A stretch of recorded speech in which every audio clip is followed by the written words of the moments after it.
Recording start हो गई।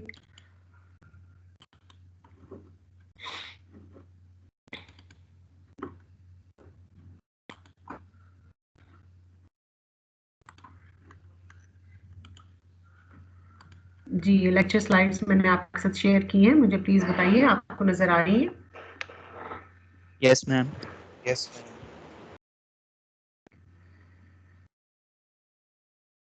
अच्छा, मुझे एक स्टूडेंट ने क्वेरी भेजी थी कि उनको इस जो ये पिक्चर बनी हुई है इसकी समझ नहीं आई कि लीड और लैग का क्या मतलब होता है, और हम कैसे कह सकते हैं कि एक सिग्नल जो है वो लीड कर रहा है या एक सिग्नल जो है वो लैग कर रहा है।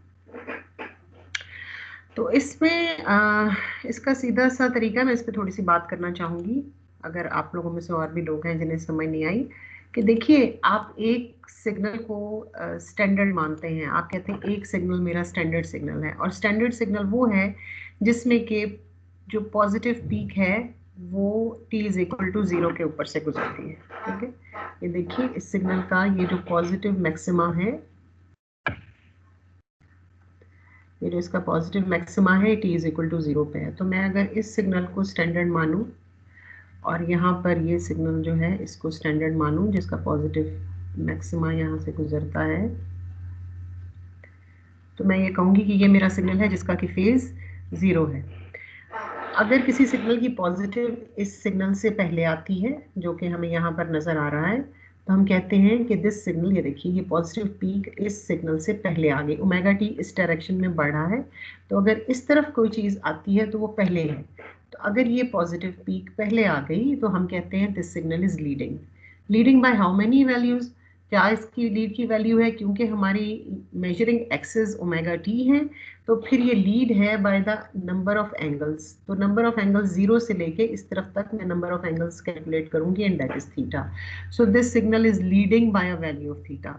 ऑन द अदर हैंड, अगर कोई सिग्नल मेरे स्टैंडर्ड सिग्नल के बाद आता है, तो कितनी देर बाद आता है इसको मैं ओमेगा टी की टर्म्स में मेजर करूंगी, और मैं कहूंगी कि कितनी देर बाद आ रहा है, ये थीटा वैल्यू के बाद आ रहा है। So this is lagging and this is leading. ठीक है, वैसे मैंने लेक्चर रिकॉर्डिंग भी अपलोड कर दी है, आप लोगों को अवेलेबल होगी। पिछले हफ्ते तक के लेक्चर्स जो थे वो मैंने सारे LMS के लिंक्स जो हैं वो शेयर कर लिए हैं, आप उनको वहाँ से डाउनलोड कर लीजिए। तो ये लीडिंग और लैगिंग का ये कॉन्सेप्ट था कि आप एक सिग्नल को स्टैंडर्ड मान लेते हैं और उसके फेज को कहते हैं कि 0 है।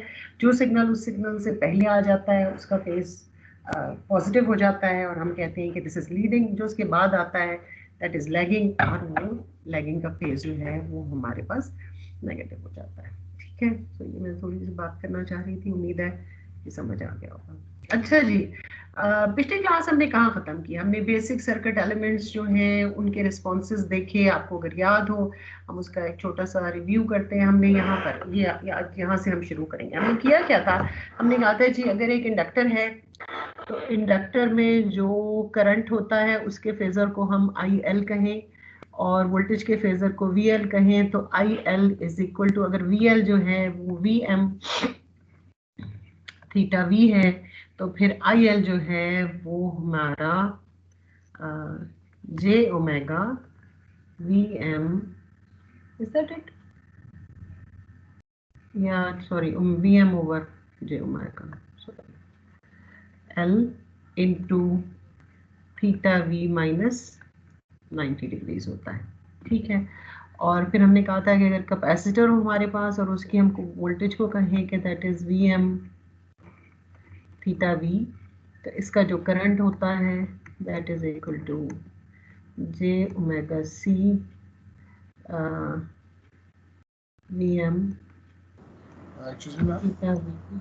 जी मैं एक सेकंड जरा अपनी गलती ठीक करना चाहती हूँ, प्लस 90 डिग्री। जी ये J नहीं होगा। जी आप क्या कह रहे हैं? मैम आप जैसे आपने छोड़ा था जहाँ आप बता रही थी कैपेसिटर्स इंडक्टर्स में करंट लीड होता है या लैग होता है, बारी बारी स्टेप बाय स्टेप 90 डिग्री का डिफरेंस आता है, उधर से आप कंटिन्यू कर सकते हैं। आप यही एग्जैक्टली यही बात कर रहे हैं हम। अच्छा, एग्जैक्टली यही बात कर रहे हैं, यही चीज़ है कि यहाँ पे मैं आपको करवा रही हूँ। डेरिवेशन दोबारा नहीं करवा रही, लेकिन डेरिवेशन आप रिकॉर्डिंग में देख लीजिएगा, लेकिन ये एक्सप्रेशन जो है ये मैं दोबारा इसलिए लिखी है। ठीक है, और मैंने कहा कि हमारे पास जो है वो जब आप बात करते हैं तो जब आपके पास मैंने आपको कहा -90 डिग्री के साथ जब कोई फेज डिफरेंस आता है तो आपको याद हो मैंने आपको उस दिन पूरा समझाया था कि -90 डिग्रीज के फेज शिफ्ट को आप चाहें तो इस तरह लिख लें और चाहें तो -j से मल्टीप्लाई कर दें और इस फेज शिफ्ट को आप खत्म कर दें, यानी -90 डिग्रीज का जो फेज शिफ्ट है that is equivalent to a multiplication by -j। इसी तरह +90 डिग्रीज का जो फेज शिफ्ट है that is equivalent to a multiplication with a +j। तो ये हमारे पास वोल्टेज और करंट के रिलेशनशिप्स आते थे। मैं दोबारा से पिछली डायग्राम्स आपके साथ शेयर कर सकती हूँ, हमने उस दिन प्रॉब्लम्स भी इससे रिलेटेड किए थे। ये देखिए, आपको ख्याल हो ये मैंने आपको और इसके लिए मैंने रूल क्या यूज़ किया था आपको अगर याद हो, मैंने आपको कहा था ये जैसे इंडक्टर है तो मैंने कहा था v of t is equal to vm cos of omega t plus theta v, और अगर मैं कहूँ कि इसका करंट जो है i of t that is equal to im cos of omega t plus theta i, तो मैंने कहा था इंडक्टर का रूल क्या होता है v of t is equal to L D I by D t. तो अगर मैं d I by D t इस एक्सप्रेशन के ऊपर अप्लाई करूँ तो that is equal to minus omega i m cos of omega t plus theta i, sorry sine of omega t plus theta i, right. और मैंने आपको कहा था माइनस साइन ऑफ थीटा जो है that is equal to omega i m cos of omega t plus theta I plus 90 degrees if you remember। तो मैंने कहा था इनको अगर आप आपस में कंपेयर करते हैं तो आपके पास जो है वो L, ये एक L के साथ है। तो मैंने आपको कहा कि अगर आप इस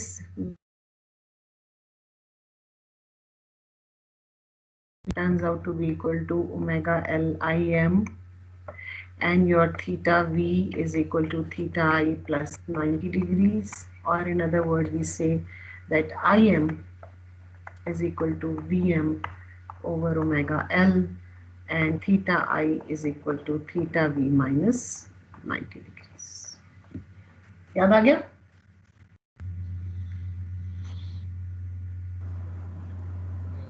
Yes, ma'am.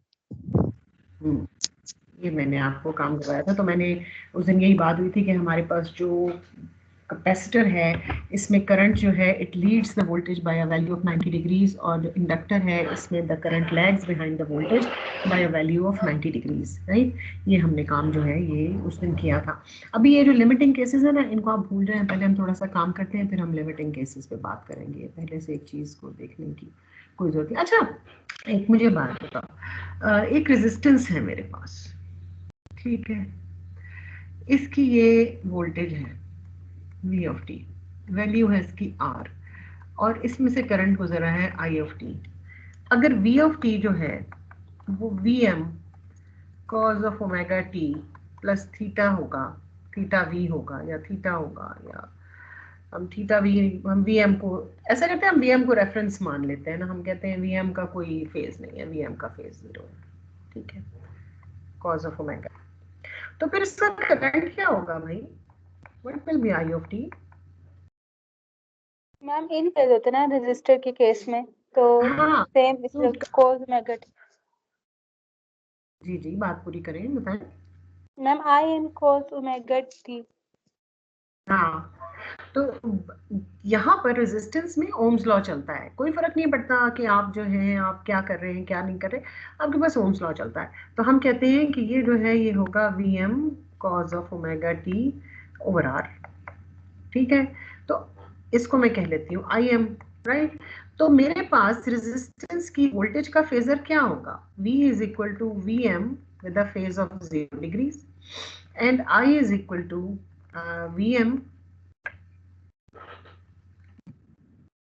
Over R with the phase of 0 degrees. तो अगर, और ये देखिए अब मैं V ऑफ t और I ऑफ t की बात नहीं कर रही, मैं ये वोल्टेज और करंट के फेजर्स की बात कर रही हूँ। वोल्टेज और करंट का जो फेजर है, अगर मैं इसकी रेशियो लूँ, मैं कहूँ V ओवर I लो, तो V ओवर I रेजिस्टेंस के लिए क्या आता है? Vm 0 degrees divided by Vm over R 0 degrees और this is equal to R 0 degrees. तो 0 डिग्रीज लिखने की कोई जरूरत है? This is equal to R, ma'am right? Sorry interrupt ma'am, lag आ रहा है आपकी तरफ, वो एक्चुअली मैं रिलेट नहीं कर पा रही जो आप कह रही हैं और लिख रही हैं, तो इसलिए। अब रिलेट कर पा रहे हो जब मैं रुक गई हूँ तो?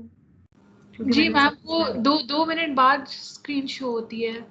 मैम आपकी राइटिंग ना थोड़ी देर बाद आती है, आप बोल के आगे चली जाती है, राइटिंग फिर बाद में लिखी आती है।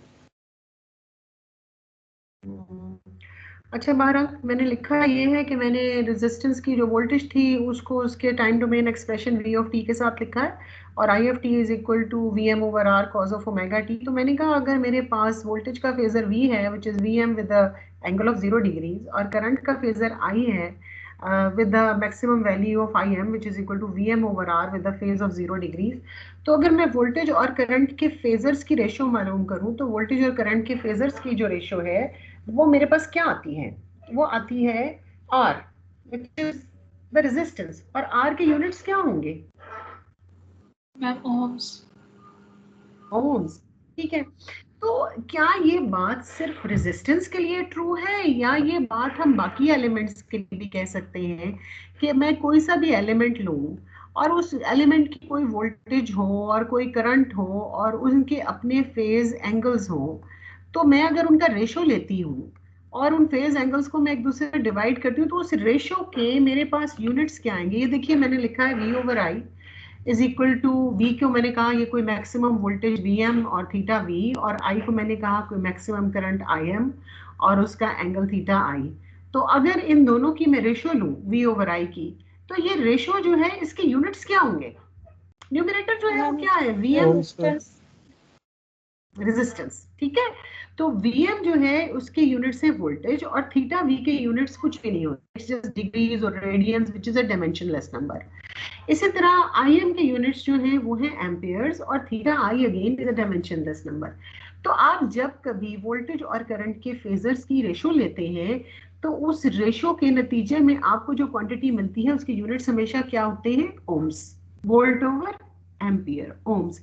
तो अब आप इस चीज को अप्रिशिएट कीजिए कि हमने टाइम का जो डिपेंडेंसी थी डिफरेंशियल इक्वेशन के केस में, वो यहाँ पर हमने उसको खत्म कर दिया है, ठीक है। टाइम डिपेंडेंसी हमारी खत्म हो गई है, और हम जितनी भी हमारी वोल्टेज और करंट के रेशियो की रिलेशनशिप है वो तमाम की तमाम किसकी टर्म्स में आ रही है? हमारे पास V ओवर I की रेशियो में, यानी ओमिक वैल्यूज आ रही हैं हमारे पास। So that is a very interesting development, जिसपे कि अब हम जाके आगे काम करेंगे तो हमारा काम आसान हो जाएगा। तो नेक्स्ट स्लाइड पे जाते हैं। आपको नेक्स्ट स्लाइड नजर आ रही है? मुझे एक मिनट दें, मैं इसमें I leave it and then I come back and then we will see. एक मिनट मुझे दें।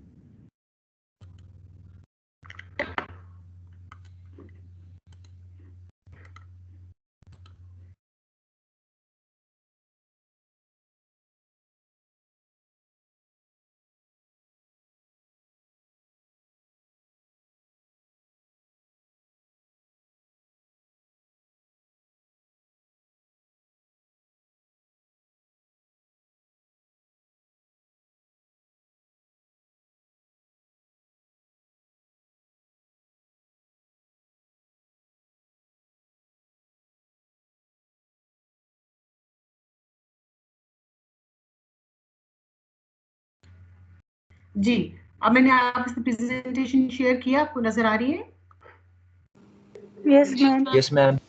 ठीक है, अब हम दोबारा से देखते हैं कि हमारे पास जरा बेहतर रिस्पॉन्स हुआ है या नहीं हुआ। ठीक है, तो जनाब आपके पास इम्पीडेंस के बारे में वो कहता है impedance is the ratio of phasor voltage to the phasor current. ठीक है, और इम्पीडेंस जो है इसके यूनिट्स हमने पीछे अभी एस्टेब्लिश कर दिया कि इसके यूनिट्स क्या होंगे? इसके यूनिट्स होंगे ओम्स। तो ये इम्पीडेंस का जो फेजर वोल्टेज और फेजर करंट का रिलेशनशिप है, ये इंडक्टर के लिए भी होल्ड करता है, रेजिस्टेंस के लिए भी होल्ड करता है, और कैपेसिटर के लिए भी होल्ड करता है। यानी इंडक्टर की अपनी इम्पीडेंस होती है, कैपेसिटर की अपनी इम्पीडेंस होती है, और रेजिस्टेंस की अपनी इम्पीडेंस होती है।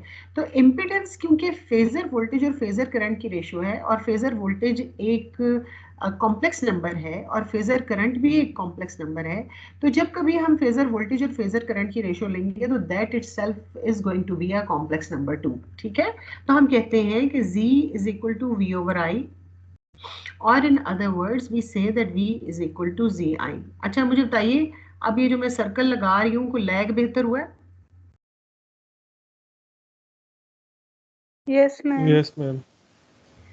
मैम मैम एक बात No, ma'am, ma'am. Impedance physically क्या होती है मैम? जैसे ओम जो रेजिस्टेंस होती है वो फ्लो ऑफ करंट की रेजिस्टेंस होती है, कैपेसिटर एनर्जी स्टोर करते हैं, इम्पिडेंस क्या होती है फिजिकल टर्म्स में? इम्पीडेंस की फ्लो ऑफ करंट की रेजिस्टेंस होती है जो कि डिफरेंट एलिमेंट करते हैं। आप आगे जाके इम्पीडेंस को देखोगे ना तो आपको पता चलेगा कि impedance is dependent on frequency.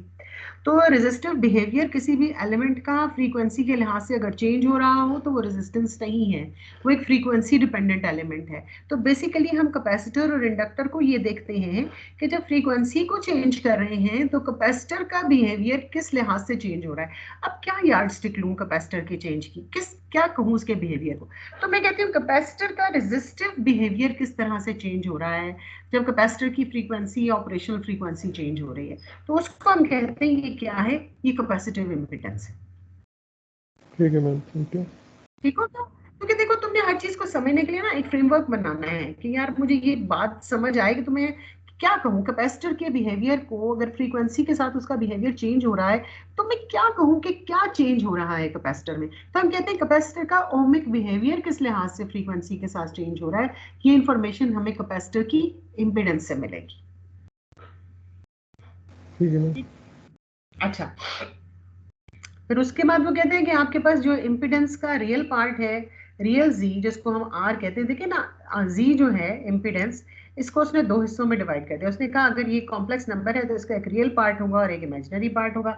Real part को वो कहता है आर है, इसको हम कहते हैं ये हमारी इम्पीडेंस की रेजिस्टेंस है। इम्पीडेंस का नेट यूनिट भी ओम्स है और इसका रियल पार्ट जो है उसके यूनिट्स भी हमारे पास ओमिक ही हैं। और हमारे पास जो इसका इमेजिनरी पार्ट है that is known as the reactance, ठीक है। तो इम्पीडेंस जो है हमारे पास एक कॉम्प्लेक्स नंबर होता है। अब कॉम्प्लेक्स नंबर्स के बारे में हम पहले भी बात कर चुके हैं कि चाहे तो कॉम्प्लेक्स नंबर्स को पोलर फॉर्म में लिख लें, चाहे तो कॉम्प्लेक्स नंबर्स को रेक्टेंगुलर फॉर्म में लिख लें। अगर आप इम्पीडेंस को रेक्टेंगुलर फॉर्म में लिखेंगे तो z is equal to r plus jx, और अगर पोलर फॉर्म में लिखेंगे तो that is equal to z with the phase of theta where z is the magnitude of z। तो मैग्नीट्यूड ऑफ z क्या होगा, मैग्नीट्यूड ऑफ z होगा r square plus x square under the root, और theta क्या होगा आपको मैंने पहले भी बताया था, theta is equal to tangent inverse of imaginary over real, ठीक है। और अगर आप पोलर फॉर्म में हैं और आप रेक्टेंगुलर फॉर्म में जाना चाहते हैं तो उसके लिए ऑयलर्स आइडेंटिटी आपके लिए हेल्पफुल है। ऑयलर्स आइडेंटिटी कहती है कि r जो है that is equal to z magnitude cos theta और x जो है that is equal to z magnitude sin theta. तो ये सिर्फ डिफरेंट फार्मूलाज हैं जिससे इम्पीडेंस को आप डिफरेंट तरीकों से पोलर फॉर्म में, रेक्टेंगुलर फॉर्म में, फेजर फॉर्म में, जिस तरह चाहें आप उसे रिप्रेजेंट कर सकते हैं, ठीक है।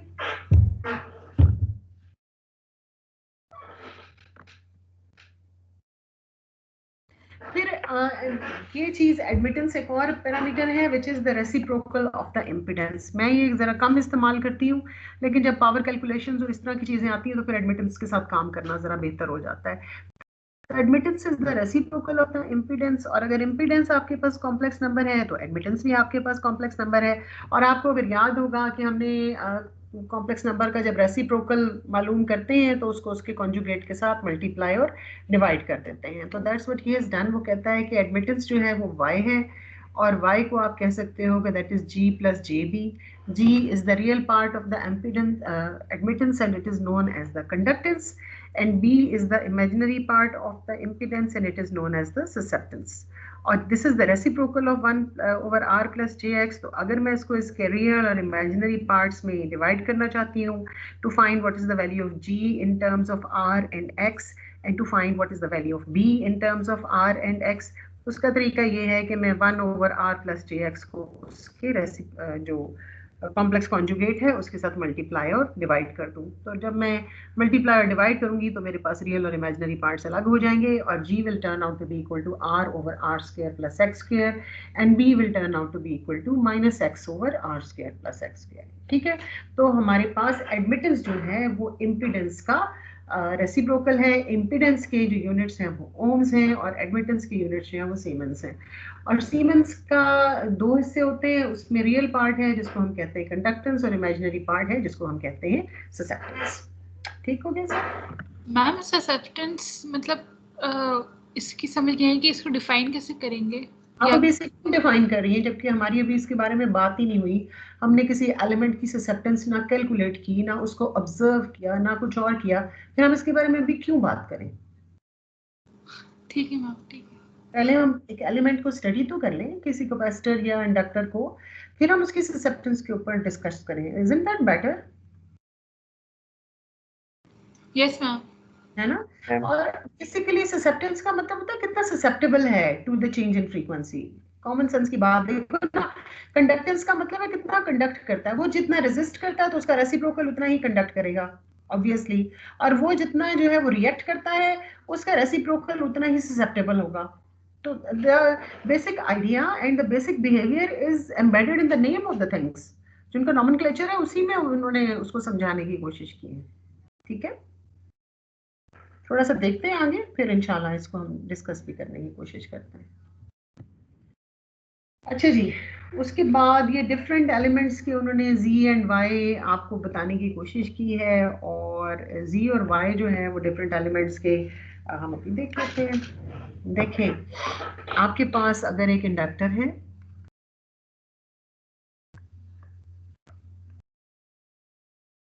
अगर आपके पास एक इंडक्टर हो तो उस इंडक्टर की एक वोल्टेज की फेजर होगी और एक इंडक्टर की करंट की फेजर होगी।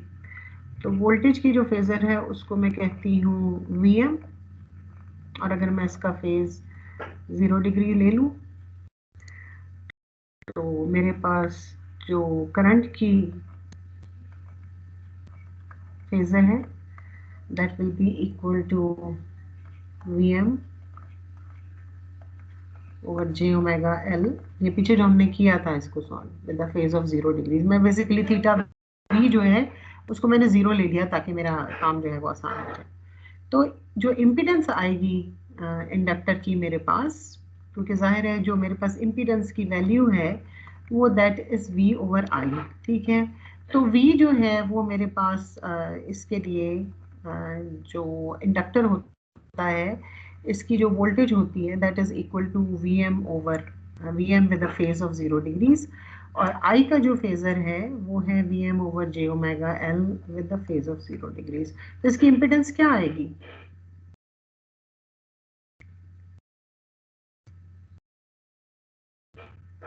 जी बताइए, जब मैं दोनों का जे ओमेगा एल। जे ओमेगा एल। ठीक है, और जे ओमेगा एल को अब जरा आप तसल्ली के साथ देखें। देखिए, हम कहते हैं V is equal to L D I by D T. ठीक है, V is equal to volts and D I by D T is equal to ampere per second, और अगर मैं इस तरफ ले जाऊँ तो वो हो जाएगा सेकेंड पर एम्पियर। सो एल के जो यूनिट्स हैं वो हैं वोल्ट सेकेंड पर एम्पियर। तो अगर मैं यहाँ ले आऊँ इसको तो ये हो जाएगा जे, और ओमेगा के यूनिट्स होंगे 1 ओवर सेकेंड्स, और एल के यूनिट्स हैं वोल्ट सेकेंड पर एम्पियर।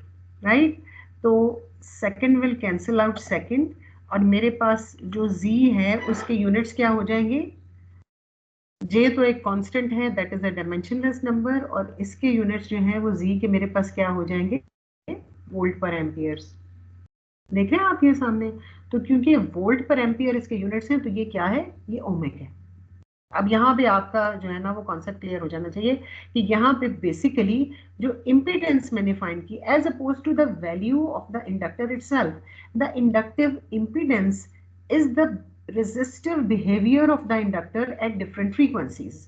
क्योंकि आप देखो इस इम्पीडेंस में जब मैं ओमेगा को चेंज करूंगी तो जी की वैल्यू भी चेंज होगी, because z is equal to J omega L. L तो हार्डवेयर कंपोनेंट था जो कि मैंने सर्किट में कनेक्ट कर दिया, और वो मेरा मैंने लैब से चीज ली और कनेक्ट कर दिया, लेकिन इम्पीडेंस जो है वो मेरी ऑपरेशनल फ्रीक्वेंसी के लिहाज से बढ़ेगी। ठीक है, क्लियर हुआ कि क्यों हम कहते हैं कि ये हमारा ओमिक बिहेवियर होता है? ठीक है, इसी तरह कैपेसिटर की भी अगर आप वोल्टेज और करंट की इसी तरह रेशो फाइंड करें जो कि हमने पीछे फाइंड की थी वोल्टेज की फेजर और करंट की फेजर, तो आप देखेंगे कि कैपेसिटर की जो इम्पीडेंस है that is equal to 1/j⍵c जो कि हमें यहाँ नजर आ रही है, और इंडक्टर की इम्पीडेंस जो है वो हमारे पास है j⍵l और रेजिस्टेंस की इम्पीडेंस है r, और एडमिटेंस क्योंकि इम्पीडेंस का रेसिप्रोकल है लिहाजा जो मेरे पास एडमिटेंस आ रही है रेजिस्टेंस की that is equal to 1/r, और जो मेरे पास इंडक्टर है उसकी admittance is equal to 1/j⍵l और कैपेसिटर की admittance is equal to j⍵l। ठीक है, अब जब z को प्लीज देखिए, फिलहाल अपना जो फोकस है वो एडमिटेंस पे ना लेकर जाएं, वो इम्पीडेंस पे रखें। z की वैल्यू आप देखें कि इंडक्टर और कैपेसिटर जो है वो एक दूसरे का जो डुअलिटी का हमारा प्रिंसिपल चल रहा था वो अभी तक चल रहा है, कि इंडक्टर की जो इम्पीडेंस है वो j⍵l है और कैपेसिटर की इम्पीडेंस क्या है 1/j⍵c। so they are excuse me reciprocals of one another. एक लिहाज से डुअलिटी का प्रिंसिपल जो है वो यहाँ पर भी चल रहा है। अब मैं आपको बार बार कह रही हूँ कि मेरे पास जो इम्पीडेंस है ये फ्रीक्वेंसी डिपेंडेंट है सिवाय इम्पीडेंस ऑफ रेजिस्टेंस के, क्योंकि रेजिस्टेंस टाइम डिपेंडेंट नहीं है लिहाजा वो फ्रीक्वेंसी डिपेंडेंट भी नहीं है। तो आप मुझे ये बताइए ये सामने देखकर कि आपके पास जो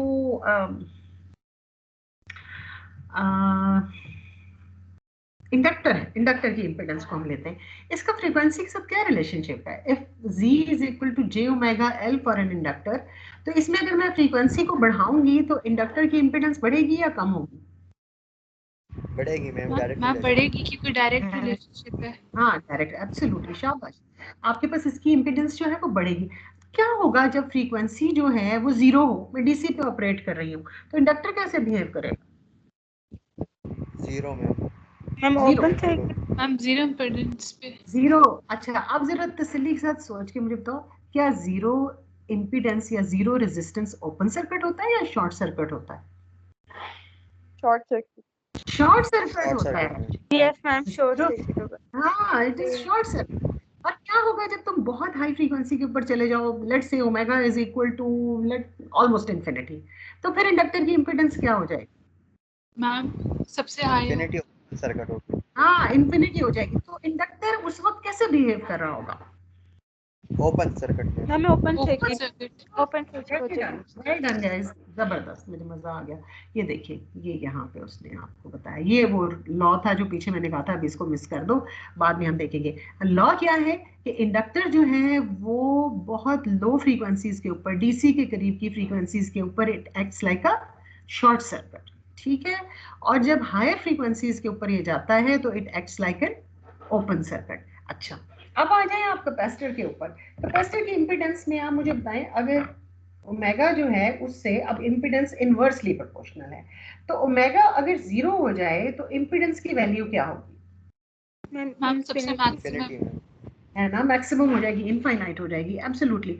तो मैं क्या कहूँ कि कैपेसिटर जो है वो लो फ्रीक्वेंसीज के ऊपर यानी जीरो के आसपास की फ्रीक्वेंसीज के ऊपर कैसे बिहेव करता है? Open circuit. Right, open circuit. Absolutely, शाबाश। और हाई फ्रीक्वेंसीज पे जहां ओमेगा बहुत हाई हो जाए, ऑलमोस्ट इंफिनिटी हो जाए, वहां कैपेसिटर कैसे बिहेव करेगा? Ma'am short circuit. Like a short circuit. This is the capacitive rule. ये दो रूल्स हैं, inductive rule and the capacitive rule. The inductive rule says that the inductor behaves like short circuit eight frequencies around the DC or zero frequency, and inductor behaves like an open circuit as the frequency goes up, ठीक है। और capacitor का rule ये है कि capacitor लो frequencies के ऊपर it acts like an open circuit, whereas at higher frequencies, at higher and higher frequencies, the capacitive behavior emulates a short circuit, ठीक है। तो रेजिस्टेंस को किसी से फर्क नहीं पड़ता, रेजिस्टेंस रेजिस्टेंस है, उसकी वजह से आप लो फ्रीक्वेंसी पे काम करें, आप हाई फ्रीक्वेंसी पे काम करें, आपका जो दिल चाहता है आप करते फिरें, वो रेजिस्टेंस उतनी ही देगा जितनी कि उसने देनी है। लेकिन इंडक्टर का जो रेजिस्टिव बिहेवियर है और जो कैपेसिटिव का रेजिस्टिव बिहेवियर है वो फ्रीक्वेंसी डिपेंडेंट है। तो वहाँ जो डिफ्रेंसिएशन वाला हमारा काम था ना, वो हमने यहाँ इनकॉर्पोरेट कर लिया, कैपेसिटर और इंडक्टर को एक रेजिस्टेंस से रिप्रेजेंट करके, एक ऐसी रेजिस्टेंस से रिप्रेजेंट करके जो कि फ्रीक्वेंसी डिपेंडेंट है, जिसको कि हम इंपीडेंस कहते हैं। तो क्लियर हो गया सर इंपीडेंस का concept? Yes ma'am. So let's go forward. अब हम आते हैं जनाब AC response of first order circuit. ये जो AC response of first order circuit है ये आपकी बुक में, फ्रैंको की बुक में उसने टाइम डोमेन में करवाया हुआ है और लंबी चौड़ी सी डेरिवेशन करवाई हुई है और मैं उसकी कोई ज़रूरत नहीं मैं महसूस करती। मैं इसको फेजर डोमेन में करवाऊंगी आसान तरीन तरीके से, क्योंकि मेरा यहाँ पर इस वक्त फोकस ये नहीं है कि मैं आपको लंबी सी मैथ्स की डेरिवेशन करवा दूँ। मेरा ख्याल आप काफ़ी करते रहते होंगे मैथ्स की क्लास में।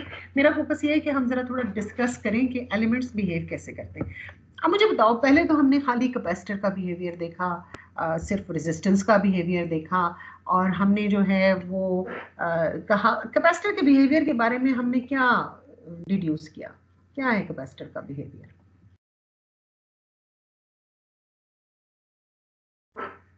मैम लो फ्रीक्वेंसी पर वो ओपन सर्किट की तरह एक्ट करता है और हाई फ्रीक्वेंसीज पर शॉर्ट सर्किट की तरह एक्ट करता है। ठीक है, और कैपेसिटर के वोल्टेज और करंट का रिलेशनशिप क्या है? करंट लीड करता है 90 डिग्री से। हाँ, current leads the voltage by an angle of 90 degrees. तो रेजिस्टेंस में वोल्टेज और करंट में current and voltage are totally in phase, that is the current leads the voltage by an angle of 0 degrees, है ना। तो जब मैं एक रेजिस्टेंस और कैपेसिटर का पेयर लगाऊं और उस पेयर के क्रॉस वोल्टेज और उस पेयर के थ्रू करंट को देखूं तो बिहेवियर कैसा होना चाहिए? Should the current and voltage be in phase?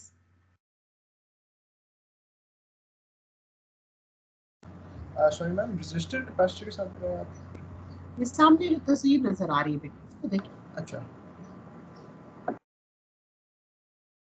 जब आपके पास आरसी पेयर लगा हो और ये देखिए ना, जो वोल्टेज वो यहाँ पे दिखा रहा है वो ना रेजिस्टेंस के क्रॉस वोल्टेज है ना वो कैपेसिटर के क्रॉस वोल्टेज है, वो रेजिस्टेंस और कैपेसिटर के पेयर के क्रॉस वोल्टेज, आउट फेज है मैम ये ठीक ग्राफ। है। मैम आउट ऑफ फेज फिर भी नहीं रहेगा क्योंकि रेजिस्टर तो वो एक लीनियर एलिमेंट है, वो फेज तो चेंज नहीं करेगा। और कैपेसिटर करेगा, लेकिन दोनों मिलके क्या करेंगे तो आउट ऑफ फेज तो रहेगा, ठीक है। एक मैंने ये असम्पशन की। दूसरे, मेरे ख्याल में यहाँ पर भी करंट को जो है ना वो वोल्टेज को लीड ही करना चाहिए, क्योंकि कोई एलिमेंट ऐसा नहीं है जो करंट को लैग पे मजबूर कर रहा हो। कैपेसिटर जो है वो करंट को टोटल लीड देता है और रेजिस्टेंस 0 लीड देता है। तो जो मेरे पास जब दोनों का पेयर आएगा ना तो lead will lie somewhere between 0 and 90 degrees, ठीक है, जब ये पेयर काम करेगा। ये मैं बगैर किसी साइंटिफिक काम के जो मेरी नॉलेज है उसकी बेस पे कुछ हाइपोथेसिस बनाना चाह रही हूँ, ठीक है। फिर इसके अलावा मैं जी जी बताएं, मुझे आपकी बात नहीं समझ आई, रिपीट करें। ये लीड मैम, ये लीड 90 डिग्री से कम है ना हाँ, ये लीड 90 कैपेसिटेंस डिग्री और की, क्योंकि रेजिस्टेंस लगी हुई है ना सर्किट में। अगर ये प्योर कैपेसिटर ma'am. होता तो लीड 90 डिग्रीज की होती, अगर प्योर रेजिस्टेंस होता तो लीड 0 डिग्रीज की होती। जब रेजिस्टेंस कैपेसिटेंस का पेयर लगा दिया तो अब लीड जो है that lies somewhere between 90 degrees and 0 degrees. तो मैं अब कैसे देखूं कि क्या हो रहा है? तो मेरे पास एक बड़ा अच्छा टूल है जिसको हम कहते हैं इम्पीडेंस। वो कहता है कि कैपेसिटर को कैपेसिटर की इम्पीडेंस से रिप्लेस कर लो। क्या होगी कैपेसिटर की impedance? 1/j omega c, yes ma'am, है ना, और इसके यूनिट्स होंगे ओम्स। और रेजिस्टेंस की इम्पीडेंस जो है वो आर ही होगी, इसके भी यूनिट्स ओम्स होंगे। जब कैपेसिटर की इम्पीडेंस के भी यूनिट्स ओम्स हैं और रेजिस्टेंस की इम्पीडेंस के भी यूनिट्स ओम्स हैं, तो क्या मैं इन दोनों इम्पीडेंसेस को आपस में ऐड कर सकती हूँ? Yes ma'am. ये मैंने ऐड कर लिया। अब क्योंकि मैं इसको फेजर के टर्म्स में इम्पीडेंस जो है वो तो फेजर्स का रेशियो थी, तो मुझे जो वोल्टेज सोर्स है उसको भी उसकी फेजर के साथ लिखना पड़ेगा। तो वोल्टेज सोर्स क्या है? V of t is equal to Vm cos of omega t। तो इसका थीटा कितना है वोल्टेज सोर्स का? 90 शाबाश, 0 मैम। बिल्कुल 0, एब्सोल्युटली।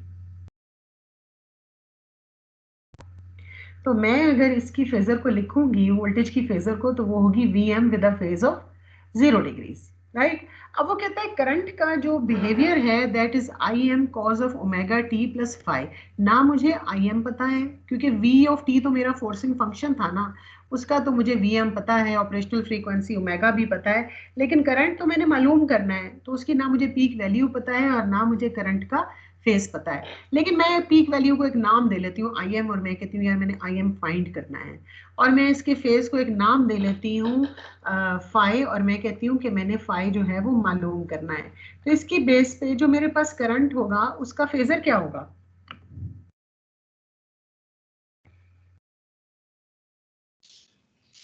नहीं नहीं, I M with phase of phi. भैया अभी तो मैंने ना आई एम फाइंड किया ना फाई फाइंड किया, अंदाजा ना लगाएं। मैं तो सिर्फ कह रही हूँ कि इसको अगर मैं फेजर की फॉर्म में लिखूं तो कैसे लिखूंगी। तो इसकी पीक वैल्यू क्या होगी? आई एम, और इसका फेस क्या होगा? एंगल हाँ नहीं नहीं, फाइंड नहीं करना, मैं सिर्फ उसको मतलब बता रही हूँ कि इन दोनों के बीच में कैसे रिलेशनशिप है, किस तरह लिखा जाता है आई ऑफ टी को फेज की फॉर्म। अच्छा, अब ये जो मैंने रेड कलर में सर्किट बनाया है, ये मेरे पास सर्किट है, वोल्टेज है, करंट है, और एक इम्पीडेंस है। मैं ओम लॉ टाइप रूल लगा लूं? यस है मैम ना? आई एम को वीएम ओवर आर करेंगे।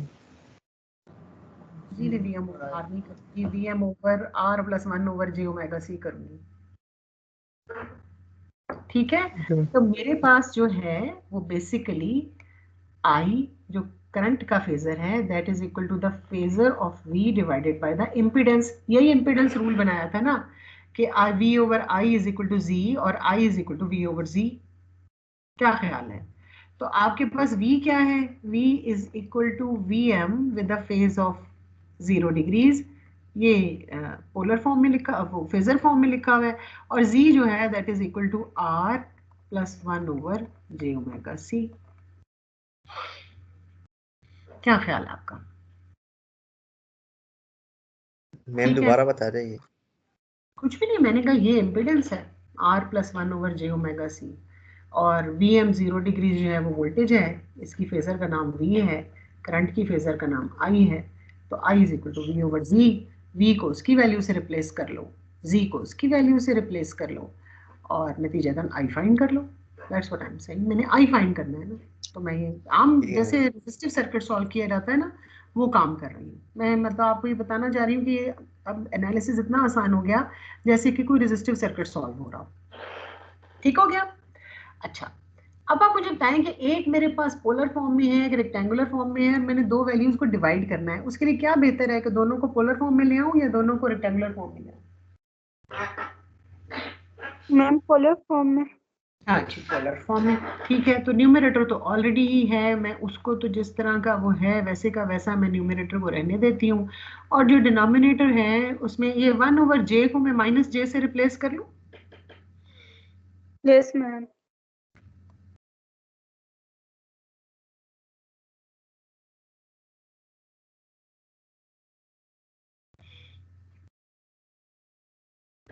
आपको मैंने पहले भी कहा था कि 1 over J is equal to minus J, तो ये हमने पिछली दफ़ा जो आइडेंटिटीज देखी थी उसमें हमने काम किया था। तो जब मैं इसका करूंगी तो पहले मैग्नीट्यूड फाइंड करूंगी फेजर फॉर्म के लिए, that will be equal to the real part squared plus the imaginary part squared, जो भी आपके पास है, और फेज जो है that will be equal to tangent inverse of imaginary over real, तो that is equal to tangent inverse of imaginary है माइनस 1, तो ये हो जाएगा -1 over omega R C. Minus का साइन है एक साथ, माइनस, तो इसको माइनस, क्योंकि टेंजेंट इनवर्स ऑड फंक्शन है तो माइनस के साइन को आप बाहर ले जाए, ये हो जाएगा minus tangent inverse of 1 over omega R C.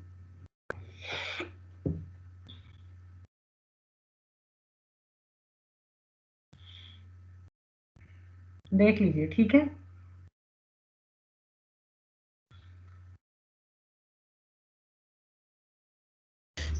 Ma'am ये tan इनवर्स इज, मैम ये does it have a minus sign? जी, माइनस का साइन मैं बाहर लेकर गई चली गई ना, क्योंकि टेंजेंट इनवर्स एक ऑड फंक्शन होता है ना, तो ऑड फंक्शन होता है F of minus X is equal to minus F of X. ठीक है मैम। मैम जो फर्स्ट क्वेश्चन है इसमें z में जो आपने लिखा है r माइनस जे ओवर ओमेगा सी, ये प्लस नहीं है डिनोमिनेटर में सबसे ऊपर? जरा रिपीट करो प्लीज। मैं कह रहा हूँ कि ये जो टॉप राइट में इक्वेशन लिखी हुई है आपने, V M phasor 0 degree over r minus, ये माइनस की जगह प्लस नहीं है? ये था r plus 1/j omega c। तो जी मैंने कहा कि 1/j को -j से रिप्लेस कर लो। ये भी मैंने आपको बात पहले पढ़ाई है कि -j is equal to 1/j या 1/j is equal to 1/j। तो that's what I have done. सही सही आपके रियल पार्ट अलग नजर आ जाए मुझे और इमेजिनरी। ठीक है सर। चले सर। अच्छा, अब इसको जो है वो 0 डिग्रीज वाला हमारा काम, इसको मैं अगर मैं इसको आसान करके ज़रा लिखने की कोशिश करूँ, थोड़ी सी कोशिश करती हुई, हो जाएगा जी Vm over r square into 1 plus 1 over omega R C whole square under the root. मतलब अंडर द रूट में से मैंने एक आर स्क्वायर कॉमन ले लिया, तो फिर आर स्क्वायर कॉमन लिया तो 1 ओवर ओमेगा सी को एक आर स्क्वायर से मल्टीप्लाई भी करना पड़ा और एक आर स्क्वायर से डिवाइड भी करना पड़ा। और ये हो जाएगा 0 degrees minus tangent inverse of 1 over omega R C. तो ये हो जाएगा tangent inverse of 1 over omega R C. ठीक है, तो ये आर स्क्वायर जो है इसको मैं बाहर लेके जा सकती हूँ। मैं इसको अगर इक्वेशन से बाहर ले जाऊँ तो आर स्क्वायर का जब मैं स्क्वायर रूट लूँगी तो that will give me a value of R, और बाकी जो है वो मेरे पास इक्वेशन वैसी की वैसी ही रहेगी और वो मैं वैसे उसको लिख लूँगी। ठीक है। अच्छा, tangent inverse of 1 over omega R C का एक तरीका है कि आपके पास टेंजेंट इनवर्स एक आइडेंटिटी है of 1 over theta is equal to 90 degrees minus tangent inverse of theta।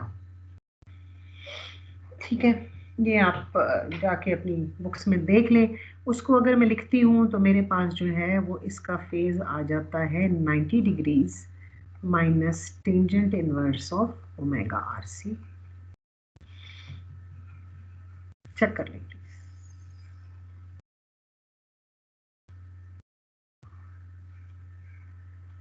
ठीक है, यस मैम। ये तो मैंने सारा काम मैम यस मैम। हाँ, इस काम का मैम मुझे ये जो जी जी क्या कह रहे हैं? मैम ये जो आपने सेकंड लास्ट स्टेप किए इसमें मैम ये tan inverse why isn't it in the denominator?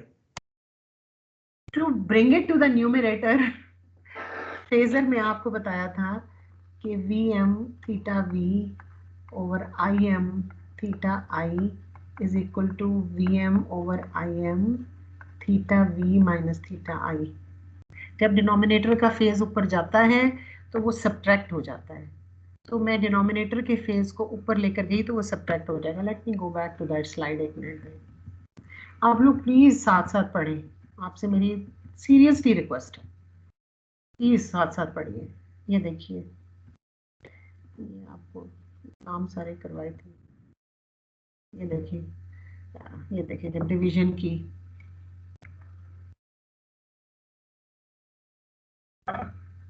याद आया, जब डिवीजन Yes, करते हैं। प्लीज अब ये लेक्चर स्लाइड्स तो मैंने काफी दिनों की हुई है, इनको देखें और प्लीज साथ साथ पढ़ें। ये जो है ना इस तरह के बैकलॉग्स मैम ना, वो फिर नेगेटिव 10 नहीं होना चाहिए, क्योंकि 0 माइनस 10 होगा ना तो नेगेटिव 10 ही बन जाएगा वो। बेटा वो 0 माइनस माइनस 10 होगा, which tangent inverse of -1 over omega R C था। फिर मैंने आपको कहा -1 ओवर ओमेगा आर सी ठीक है मैम। के टेंजेंट वो इनवर्स एक ऑप्शन है, तो उसकी यस मैम। सब्ट्रैक्शन बाहर ले जाओ और फिर जब न्यूमरेटर में माइनस इंटू माइनस होगा तो वो प्लस हो जाएगा। तो वो डिनोमिनेटर में 10 के साथ नेगेटिव नजर नहीं आता सर। कोई बात नहीं, क्लियर होना चाहिए, दिल को लगना चाहिए कि सारी जो बातें कही है ना टीचर ने ये सच है।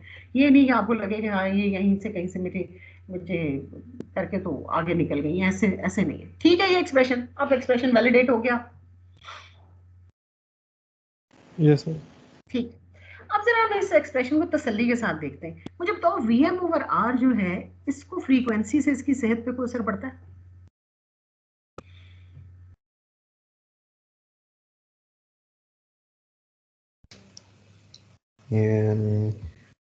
कहो हाँ या ना, क्या फ्रीक्वेंसी बदलने से Vm ओवर R पे असर पड़ेगा? नहीं मैम। नहीं, एब्सोल्युटली Vm ओवर R जो है ना that is the constant thing in this expression. अच्छा, ये अगला मैं एक सर्कल बना रही हूँ, सकता जरा लेट आए लेकिन बहरहाल इसको जरा और से देखना। ये जो मैंने एक सर्कल बनाया, नजर आ गया, मेरा सर्कल अपीयर हो गया, जो मैंने सेकंड एक टेढ़ा मेढ़ा सा सर्कल बनाया। Yes ma'am. ठीक है, अब ये हमारे मैग्नीट्यूड का वो पोर्शन है जो फ्रीक्वेंसी पे डिपेंड करता है, राइट? बिकॉज ये फेज तो नहीं है ना, ये तो मैग्नीट्यूड का ही हिस्सा है, लेकिन ये फ्रीक्वेंसी पे डिपेंड करता है। क्योंकि ये फ्रीक्वेंसी पे डिपेंड करता है, लिहाजा हम कहते हैं कि ये हमारा वो मैग्नीट्यूड का बिहेवियर है जिसको हमें चेक करना पड़ेगा फॉर डिफरेंट फ्रीक्वेंसीज। क्योंकि देखो ना, इसके एक्सप्रेशन में ओमेगा है, तो जब मैं ओमेगा को चेंज करूंगी, ओमेगा को ट्यून करूंगी, तो ये भी चेंज होता रहेगा। ठीक है, फिर मुझे बताएं कि ये जो फेज है, ये जो, अब मैं तीसरा पता नहीं ओवल या क्या जो भी चीज बना रही हूँ, ये मुझे बताएं कि ये ओमेगा पे डिपेंड करता है? Yes ma'am. हाँ, तो इसका नाम हम रखेंगे फेज ऑफ ओमेगा, क्योंकि फेज चेंज हो रहा है, लेकिन 90 डिग्रीज तो 90 डिग्रीज है। आर आर है, मैंने एक दफा हार्डवेयर कंपोनेंट लगा दिया। सी सी है, लेकिन ओमेगा मेरा ट्यूनिंग है, हो सकता है मैंने फंक्शन जनरेटर लगाया और मैं ओमेगा बदलती रहूंगी, मेरा जहां तक दिल करेगा, साइनोसॉइड की फ्रीक्वेंसी, तो वहां पर जो है मेरे पास ये फाई ऑफ ओमेगा की वैल्यूज बदलती रहेंगी। और मैग्नीट्यूड का भी एक कंपोनेंट है जो कि ओमेगा के लिहाज से चेंज होता रहेगा। Are you with me so far? Ma'am ये आरसी की वजह से फ्रीक्वेंसी चेंज नहीं होगी? आरसी आपने एक दफा सर्किट में लगा दिया, फिर कैसे वो फ्रीक्वेंसी चेंज करेगा जब तक आप आर या सी की वैल्यू को चेंज नहीं करोगे? मैम इम्पिडेंस की वजह से आर इज इक्वल टू जो आर सी और तो इम्पीडेंस की आरसी को चेंज कर देगी, हार्डवेयर के अंदर घुसेगी और उसके अंदर से क्या 2-3 तारे निकाल लेगी। इम्पीडेंस किस चीज को चेंज करने से बदलेगी? इम्पीडेंस मिटेगी, फ्रीक्वेंसी को चेंज करने से बदलेगी। ओके मैम समझ गए। हाँ, नहीं सॉरी नहीं, it is a very valid question, concept बना लो। समझ जाओ कि एक दफा मैंने एक सर्किट कनेक्ट कर लिया ना, तो मैंने आर की वैल्यू लगा दी है, मैंने हार्डवायर कर दी है। ब्रेड बोर्ड है या मेरा पीसीबी है या जो भी है, मैं आर लगा चुका। कैपेसिटर की वैल्यू जो है वो मैंने सर्किट में लगा दी, that is a hardware component. इसीलिए देखिए, सॉफ्टवेयर और हार्डवेयर में यही तो फर्क होता है जो अलबत्ता फ्रीक्वेंसी है, हो सकता है कि मैं अपनी टेस्टिंग का काम एक फंक्शन जनरेटर के साथ लगा के कर रही हूँ, तो फ्रीक्वेंसी चेंज करना क्या है, एक नॉब ही घुमानी है ना। Yes ma'am. तो तुम फ्रीक्वेंसी चेंज करोगे तो इम्पिडेंस बदल जाएगी। ठीक है मैं समझ गया। तो ये थैंक जनाब है यू। भैया, मेरे भाइयों मोस्ट वेलकम। ये आपके पास अब वैल्यूज आ गई हैं आई एम और फाई की। जरा हम अगले पेज पे चले जाते हैं, उसमें जरा क्लियर करके लिखी हुई है, ये लें जी, नजर आ गई है आपको आई एम और फाई की वैल्यूज?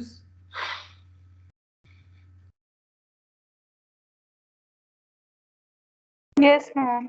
हाँ, यही हमने पीछे भी मालूम की थी, अलबत्ता मैंने जो है वो ये जो काम किया था उसको मैं यहाँ तक पहुँचा दूँ। ये 1/ओमेगा RC² जो डिनोमिनेटर में है, इसको अगर आप कॉमन लेना चाहते हैं तो 1/ओमेगा RC² को आप इस स्क्वायर रूट में से कॉमन ले लें, और ये जो है this will become Vm/R into 1/1/ओमेगा RC, क्योंकि ओमेगा RC² जब स्क्वायर रूट होगा तो 1/ओमेगा RC होल स्क्वायर प्लस 1। तो आप इसको इस तरीके से भी लिख सकते हैं, अभी आगे जाके समझ आएगा किस तरीके से लिखने का फायदा क्या है। ठीक है, और फिर जो है इसको इस तरह से, मतलब उसने इसकी डिफरेंट रिप्रेजेंटेशंस लिखी हुई है। ठीक है सर, अब आप मुझे बताएं कि ये एक्सरसाइज 10.5 हमने कैसे करनी है। इसको जरा हम पढ़ते हैं और फिर हम देखते हैं। वो कहता है in the circuit of example 10.6, example 10.6 कुछ नहीं है, जो पीछे हमने आरसी सर्किट बनाया है वही है, जिसमें एक voltage source V of t लगी हुई थी, अभी हम दोबारा बना लेंगे। और वो कहता है find the frequency at which pi is equal to 30 degrees as well as the corresponding value of IM, and find the frequency at which IM is equal to this and find the corresponding value of phi. एक में IM दिया हुआ है, कहता phi मालूम करो, एक में फाई दिया हुआ है और कहता है कि IM फाइंड करो, और वो फ्रीक्वेंसी फाइंड करो जिसपे कि ये काम हो रहा है। तो सर्किट बना लेते हैं हम। वोल्टेज सोर्स लगी हुई है V विद 0 डिग्री, और एक इम्पिडेंस लगी हुई है और I गुजर रहा है, यही है ना। और ये हमारे पास I का भी एक्सप्रेशन आ गया और V का भी एक्सप्रेशन आ गया, और IM का जो एक्सप्रेशन है इसको हम ज़रा बेहतर करके मैं उसी पुराने तरीके से लिखना चाहूँगी, ताकि मुझे ज़रा अभी मैं बताती हूँ वो उस लिहाज से हमें ज़्यादा आसान रहेगा अगर हम इसको इस तरीके से लिख लें जी। अब आप मुझे बताएं कि आप पार्ट ए करना चाहेंगे या पार्ट बी करना चाहेंगे। एक पार्ट मैं कराऊंगी, एक पार्ट आप खुद करेंगे। Make your choice.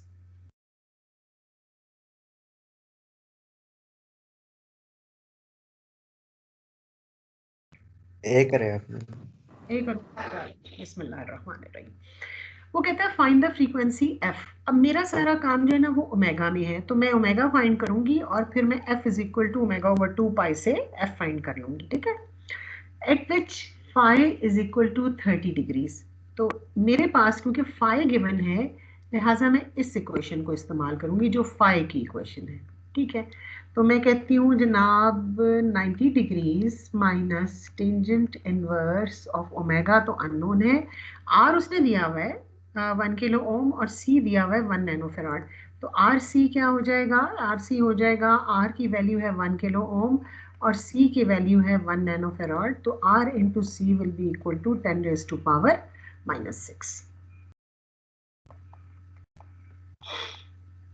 और ये जो है दैट विल बी 5 उसने दिया हुआ है, this is equal to 30 degrees. ठीक हो गया। तो आपके पास अब इस इक्वेशन को अगर मैं फर्दर कैरी ऑन करूं तो मैं कहती हूं कि मेरे पास हो जाएगा जी minus tangent inverse of omega into 10 raise to power -6 is equal to 30 minus 90 और omega into 10 raise to power -6 will be equal to tangent of 60 degrees. दोनों तरफ टेंजेंट ऑफ टेंजेंट इनवर्स ले लेंगे और समझ आ गई ना मैंने क्या किया है, कहाँ से ये आया है टेंजेंट ऑफ 60 डिग्री। देख ले। यस मैम लैग कर रहा है ना, इस वजह से थोड़ा सा। तो जी मैं तो इसको लिख के छोड़ के पीछे हट के तसल्ली से आपका इंतजार करी कि आप मुझे देख के बताएंगी कि मैंने जो किया है वो ठीक है।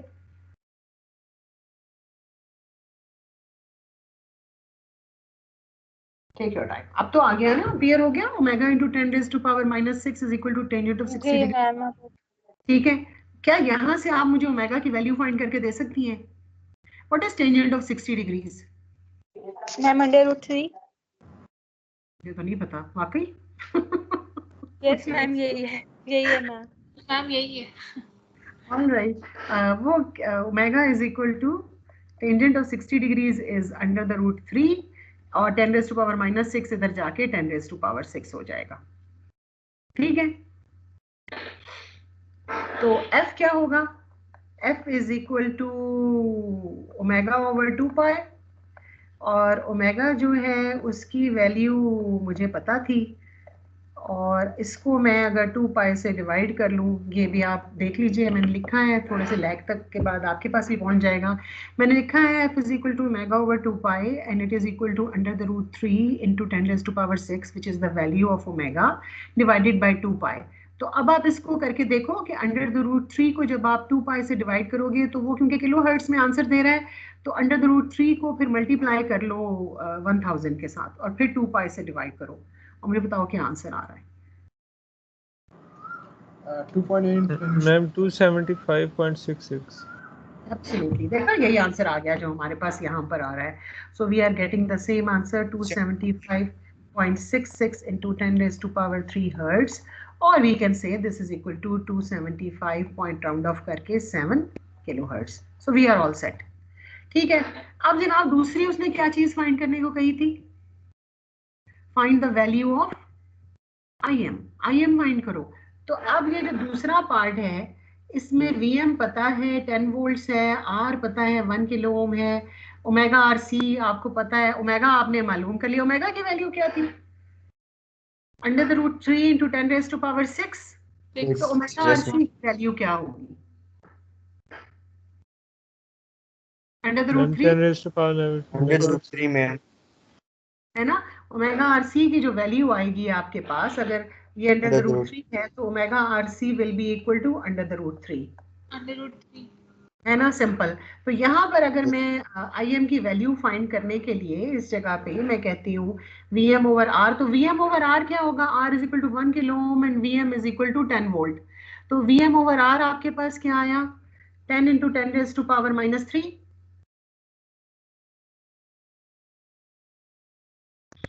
और ओमेगा आर सी अभी आपने मुझे बताया that is under the root 3, और जो Yes, ma'am. डिनोमिनेटर है that is 1 plus under the root 3 का square is equal to 3 under the root, तो ये हो जाएगा 4।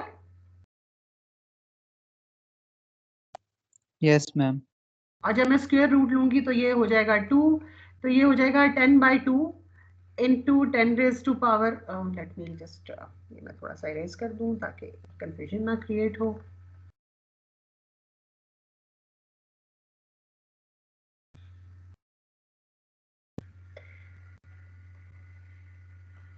ठीक है, तो ये हो जाएगा 10/2 into 10 raise to power -3 into under the root 3।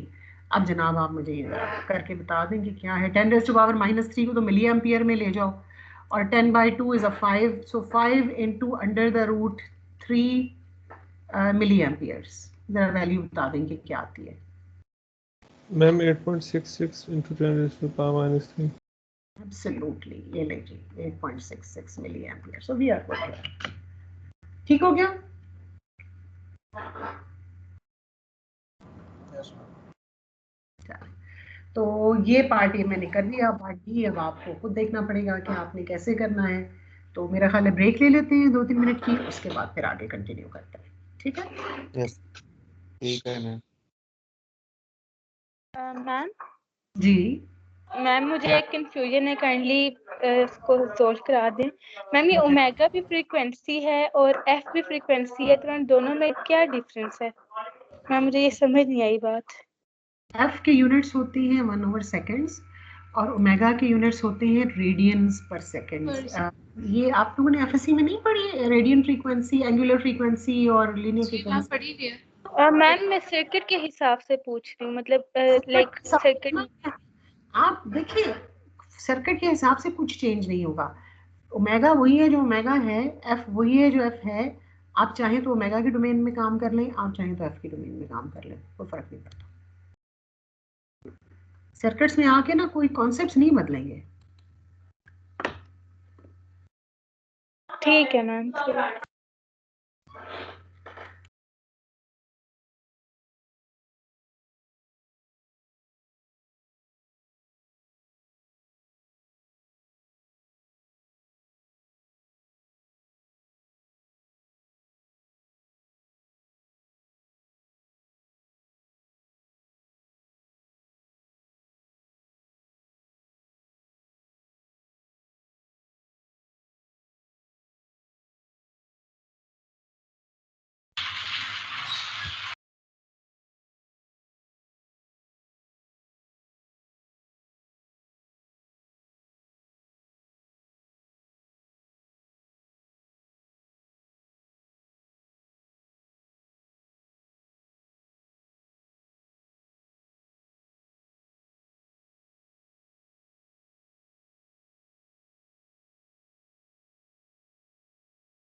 जी अस्सलाम वालेकुम।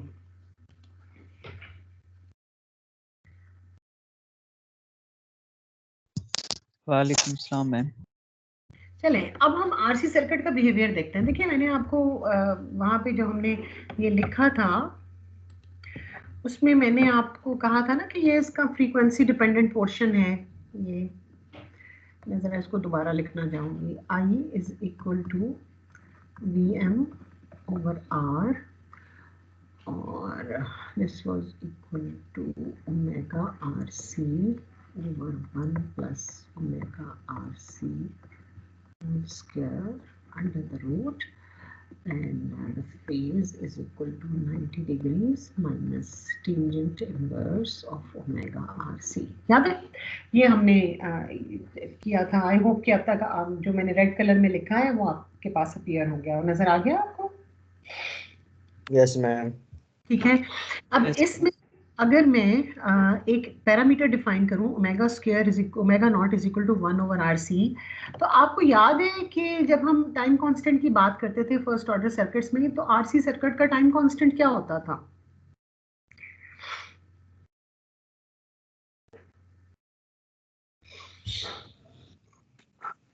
नहीं आरसी सर्किट्स का टाइम कांस्टेंट आरसी ही था। ठीक है तो आरसी अगर टाइम कांस्टेंट था तो और वो सेकंड्स में था तो फिर उसका रेसिप्रोकल क्या फ्रीक्वेंसी नहीं होगी? Yes yes ma'am. मैम। ठीक है तो हम क्रिटिकल फ्रीक्वेंसी या कैरेक्टरिस्टिक फ्रीक्वेंसी डिफाइन करते हैं ओमेगा नॉट के नाम से और हम कहते हैं omega not is equal to 1 over R C. इसको कैरेक्टरिस्टिक या क्रिटिकल इसलिए कहते हैं कि देखिए ये आपका हार्डवेयर डिफाइन करता है। आपने एक दफा सर्किट कनेक्ट कर दिया ना, आपने आर और सी लगा दिया तो आपने डिजाइन करके डिसाइड कर लिया कि मेरे इस सर्किट की कैरेक्टरिस्टिक फ्रीक्वेंसी क्या होगी या इन अदर वर्ड्स का टाइम कांस्टेंट क्या होगा। लेकिन क्योंकि हम फ्रीक्वेंसी की बात कर रहे हैं, फ्रीक्वेंसी डोमेन में है, तो हम टाइम कांस्टेंट की बजाय क्रिटिकल फ्रीक्वेंसी या कैरेक्टरिस्टिक फ्रीक्वेंसी की बात करेंगे। तो this is characteristic to the circuit. ये आपके सर्किट का कैरेक्टर है क्योंकि आपने ये उसके हार्डवेयर के कंपोनेंट की मदद से डिसाइड किया है। तो अगर मैं आपको कह रही थी कि ये वी एम ओवर आर जो है इसको, ये अगर मेरे पास सारे का सारा ये वाला पोर्शन आई एम है तो वी एम ओवर आर एक ऐसी चीज है जो कि फ्रीक्वेंसी पे डिपेंडेंट नहीं है और बाकी जो पोर्शन है omega R C over 1 plus omega R C whole square under the root, इसको हम H M of omega, because it is dependent on omega, तो हम कहते हैं ये हमारे पास ओमेगा का फंक्शन है। ठीक है तो हमारे पास H M of omega is equal to omega over omega naught, where omega not is equal to 1 over R C और divided by 1 plus omega over omega not whole square under the root. एक second hold कीजिएगा please.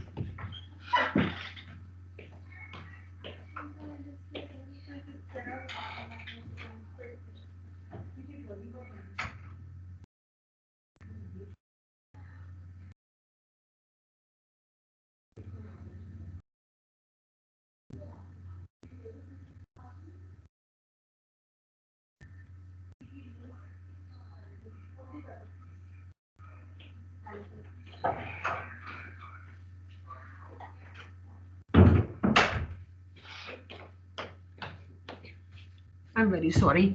अच्छा जी, where was I? तो मैं ये दो functions मैंने अलग से इसलिए डिफाइन किए हैं कि मैं इनके बारे में बात करना चाहती हूँ। अब आप मुझे बताएं हुजूर कि जब आपकी ओमेगा जो है वो 0 है तो एच ऑफ ओमेगा की वैल्यू क्या है? एच एम ऑफ ओमेगा की 0 0 वन नहीं होगी। ठीक है मैम, ठीक है मैम, ठीक है। ठीक हो गया, चलो थैंक गॉड। और फाई ऑफ ओमेगा की वैल्यू क्या होगी जब ओमेगा 0 है?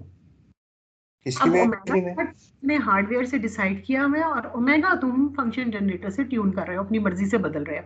तो तुमने बदलते बदलते अगर ओमेगा 0 हो तो एच ऑफ ओमेगा तो हमने कहा 0 होगा और फाई ऑफ ओमेगा क्या होगा? Ma'am 90 degree. 90 degree. Tangent inverse of 0 is 0। Absolutely, शाबाश, वेल डन। अब देखिए जब आपके पास फ्रीक्वेंसी लो है और एच ऑफ ओमेगा 0 है तो आई एम की वैल्यू क्या होगी? 0। मैम वो भी 0 हो जाएगी। 0, शाबाश। इसका मतलब है आरसी सर्किट में लो फ्रीक्वेंसीज के ऊपर जो बिहेवियर है वो टोटली कैपेसिटिव हो जाता है, क्योंकि हमने कैपेसिटर के बारे में कहा था कि कैपेसिटर लो फ्रीक्वेंसीज के ऊपर ओपन सर्किट बिहेव करता है। तो अगर आप रेजिस्टेंस भी लगा दें तब भी अगर आप आरसी बिहेवियर दे रहे हैं सर्किट को, तो आपका सर्किट जो है वो बिल्कुल ओपन सर्किट कैपेसिटर हो गया। आप जब कैपेसिटर में एक सर्किट ड्रॉ करते हो जीरो फ्रीक्वेंसी के ऊपर, ठीक है, मैं कहती हूँ ये कैपेसिटर लगा हुआ है और ये मैंने एक रेजिस्टेंस लगा दी, ठीक है। तो अगर ये कैपेसिटर जो है ये आपको आई होप के नजर आ रहा होगा, अब लो फ्रीक्वेंसीज के ऊपर हम काम कर रहे हैं और ये कैपेसिटर जो है ये जीरो ओपन सर्किट के तौर पे यहाँ पे बिहेव कर रहा है, तो रेजिस्टेंस में से कितना करंट पास होगा? Zero ma'am. जीरो। तो करंट अगर जीरो पास होगा तो रेजिस्टेंस के क्रॉस वोल्टेज कितनी होगी? Zero ma'am. जीरो वोल्ट किसके क्रॉस वोल्टेज होती है? ओपन सर्किट के क्रॉस के शॉर्ट सर्किट के cross? Open circuit. Open circuit के क्रॉस जीरो वोल्ट वोल्टेज होती है। दोबारा मैम सोचो। शॉर्ट के क्रॉस होती है। Short circuit. हाँ जी, शॉर्ट सर्किट। तो लो फ्रीक्वेंसीज के ऊपर कैपेसिटर का बिहेवियर इतना डोमिनेंट हो जाता है कि वो रेजिस्टेंस के बिहेवियर को सर्किट में से नलिफाई कर देता है। हमें रेजिस्टेंस ऐसे लगता है जैसे शॉर्ट सर्किट हो गया और सर्किट का टोटल बिहेवियर जो है वो ओपन सर्किट हो गया। एचएम ओमेगा जो है वो जीरो हो जाता है, कोई करंट नहीं पास हो रहा, जो कैपेसिटिव बिहेवियर की खूबी है, और फाई 90 डिग्रीज हो जाता है, यानी the current leads the voltage by an angle of 90 degrees, जो कि एग्जैक्टली कैपेसिटिव बिहेवियर का तो रवैया है। तो आके देखिए कि आरसी सर्किट में भी फ्रीक्वेंसी बदलने से सर्किट की नेचर बदलती है। अच्छा, अब ऑन द अदर हैंड मुझे बताओ कि मैं कहती हूँ फ्रीक्वेंसी बड़ी हाई कर दी, इस एचएम ऑफ ओमेगा को ना मैं इस तरह से भी लिख सकती हूँ 1/1 + 1 over omega not whole square, इसको ऐसे भी लिखा जा सकता है। अच्छा, इसको अगर मैं इस तरह लिखूं और आप मुझे बताएं कि ओमेगा जो है वो हाई हो जाए, बहुत हाई हो जाए, इंफिनिटी की तरफ चला जाए, तो एच एम ऑफ ओमेगा क्या होगा? 1/∞ क्या होता है? Zero ma'am. जीरो। तो एच एम ऑफ ओमेगा क्या हो जाएगा? 1/1 100/1 कैसे मैम? 1 हो जाएगा ना एच एम ऑफ ओमेगा, अगर ओमेगा जो है वो इंफिनिटी की तरफ चला जाए तो। Yes ma'am, yes ma'am. ठीक हो गया। और फाई क्या होगा? What is tangent inverse of infinity? 0 degree. 90 हो जाएगा मैम। नहीं, हाँ मैम जीरो हो जाएगा ओवरऑल। 90 हो जाएगा, थीटा ऊपर वो 0 हो जाएगा। ओवरऑल मैम फाई जीरो हो जाएगा ना। जीरो हो जाए, शाबाश। तो आपके पास अगर जो है वो ओमेगा गोज टू इंफिनिटी, तो H M of omega goes to 0, sorry goes to 1, and your phi of omega goes to 0 degrees. तो ये किस चीज का बिहेवियर है? मैम ये resistive circuit. Resistive circuit. Well done, you have made me so happy. तो इसका मतलब है हाई फ्रीक्वेंसीज के ऊपर सर्किट का बिहेवियर क्या हो गया? रेजिस्टिव हो गया, क्योंकि कैपेसिटर कैसे एक्ट करने लग पड़ा हाई फ्रीक्वेंसीज के ऊपर? Short circuit. तो ये देखो, अब आरसी सर्किट में मेरी ट्यूनिंग फ्रीक्वेंसी ने डिसाइड किया कि सर्किट का बिहेवियर रेजिस्टिव होगा या कैपेसिटिव होगा, और जब मैं मेरी फ्रीक्वेंसी ना बहुत हाई होगी ना बहुत लो होगी, इंटरमीडिएट होगी, तो फिर बिहेवियर भी ना कंप्लीटली कैपेसिटिव होगा और ना कंप्लीटली रेजिस्टिव होगा, बल्कि it will lie somewhere in between. ठीक है, सो ये देखें, ये उसने बेसिकली क्या किया है कि एच एम ऑफ ओमेगा जो है ना आपका, इसका एक्सप्रेशन लिख दूं, omega over omega not over 1 + omega over omega not whole square under the root. इसको इसने प्लॉट करके दिखाया है for different values of omega.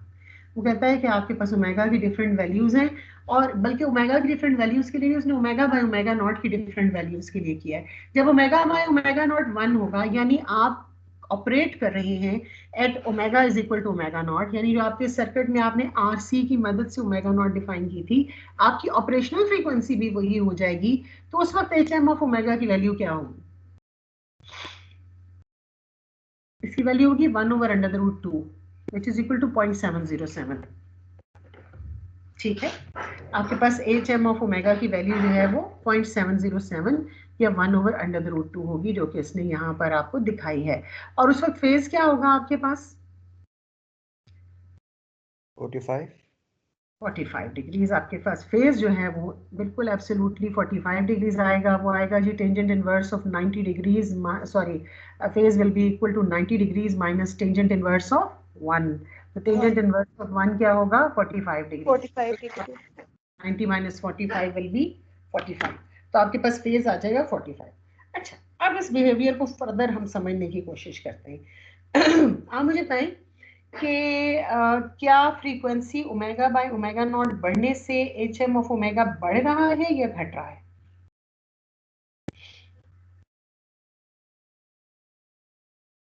Graph ma'am बढ़ रहे हैं मैम, लेकिन वो बढ़ रहा 1 की तरफ बढ़ रहे हैं। बढ़ रहा है। और जब फ्रीक्वेंसी कम हो रही है तो एच एम ऑफ ओमेगा बढ़ रहा है या घट रहा है? फ्रीक्वेंसी कम होने से कम हो रहा है और बढ़ने से बढ़ रहा है। इसका मतलब है, और बेसिकली आई एम क्या था? I M was equal to V M over R H M of omega, right? तो एच एम ऑफ ओमेगा बढ़ेगा तो आई एम बढ़ेगा, और एच एम ऑफ ओमेगा जो है वो घटेगा तो आई एम घटेगा, और आई एम जितना बढ़ेगा उतना ही सर्किट का बिहेवियर जो है वो रेजिस्टिव होता चला जाएगा। हमें लगेगा कि रेजिस्टिव बिहेवियर है। इसका मतलब ये है, हम यहाँ पे ये कहते हैं कि एच एम ऑफ ओमेगा हमारे पास आरसी सर्किट का ऐसा होता है कि ये हायर फ्रीक्वेंसीज को पास होने देता है, यानी उनके लिए ज्यादा गेन शो करता है, और लो फ्रीक्वेंसीज को रोकता है, यानी उनके लिए कम गेन शो करता है। और हाई फ्रीक्वेंसीज और लो फ्रीक्वेंसीज के बीच में बाउंड्री कहाँ डिफाइन होती है? जहां पर आपकी ओमेगा की वैल्यू ओमेगा नॉट होती है। If omega is greater than omega naught तो हम पास बैंड में हैं। जहां कहीं frequency omega greater than omega naught होगी तो हम कहेंगे हम पास बैंड में हैं फॉर एन आरसी सर्किट। और अगर आपकी फ्रीक्वेंसी ओमेगा जो है वो ओमेगा नॉट से छोटी होगी तो हम कहेंगे हम स्टॉप बैंड में हैं। तो बेसिकली हम ये कहते हैं कि हमारे पास आरसी सर्किट जो है ये हाई फ्रीक्वेंसीज को पास होने देता है और लो फ्रीक्वेंसीज को स्टॉप करता है। इसीलिए हम आरसी सर्किट को कहते हैं ये क्या है? ये एक हाई पास सर्किट है। This is a high pass filter. ठीक है, ऐसी चीज जो हाई फ्रीक्वेंसीज पे ज्यादा गेन दे, ये एच ऑफ ओमेगा को हम गेन कहते हैं। This is the frequency gain. अगर हाई फ्रीक्वेंसीज पे ज्यादा गेन दे तो हम कहते हैं ये हाई पास है, और लो फ्रीक्वेंसीज पे अगर ज्यादा गेन दे तो लो पास है। तो आरसी सर्किट क्या है? It is a high pass circuit. अच्छा, और पास बैंड और स्टॉप बैंड के बीच की बाउंड्री कौन सी जगह है? वो जगह है जहां पर के आपको गेन एच ऑफ ओमेगा 1/√2 या 0.707 मिले। ठीक है जी, समझ आ गई है स्टेटमेंट्स? यस मैम, ये ओमेगा और एचएम का बता रहे दोबारा फ्रीक्वेंसी का। क्या बताऊं? मुझे मतलब क्वेश्चन करो। मतलब फ्रीक्वेंसी कम होगी तो एचएम कैसे वो बिहेव करेगा वो बता रहे।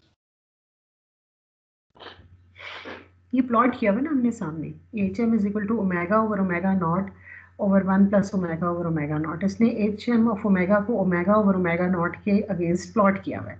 ओमेगा ओमेगा नॉट से जितना बड़ा होगा ओमेगा ओवर ओमेगा नॉट उतना ही बड़ा नंबर आएगा, और ओमेगा ओमेगा नॉट से जितना छोटा होगा ओमेगा ओवर ओमेगा नॉट उतना ही छोटा नंबर आएगा।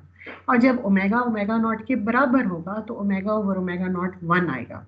तो ये उसने इस पर, ये आप चाहें तो आप भी मैटलैब में जाके इसको प्लॉट कर सकते हैं। आप प्लॉट करेंगे तो आपके पास ऐसा कर्व आएगा। इस कर्व को देख के आप ये कहेंगे कि जैसे जैसे मैं फ्रीक्वेंसी बढ़ाता चला जा रहा हूँ एच एम ऑफ ओमेगा की वैल्यू बढ़ती चली जा रही है। तो अगर वैल्यू बढ़ रही है, आपके सर्किट का बिहेवियर ऐसा है कि ओमेगा को बढ़ाने से एच ऑफ ओमेगा की वैल्यू बढ़ती है, तो इसका मतलब है कि आपका सर्किट एक हाई पास सर्किट है।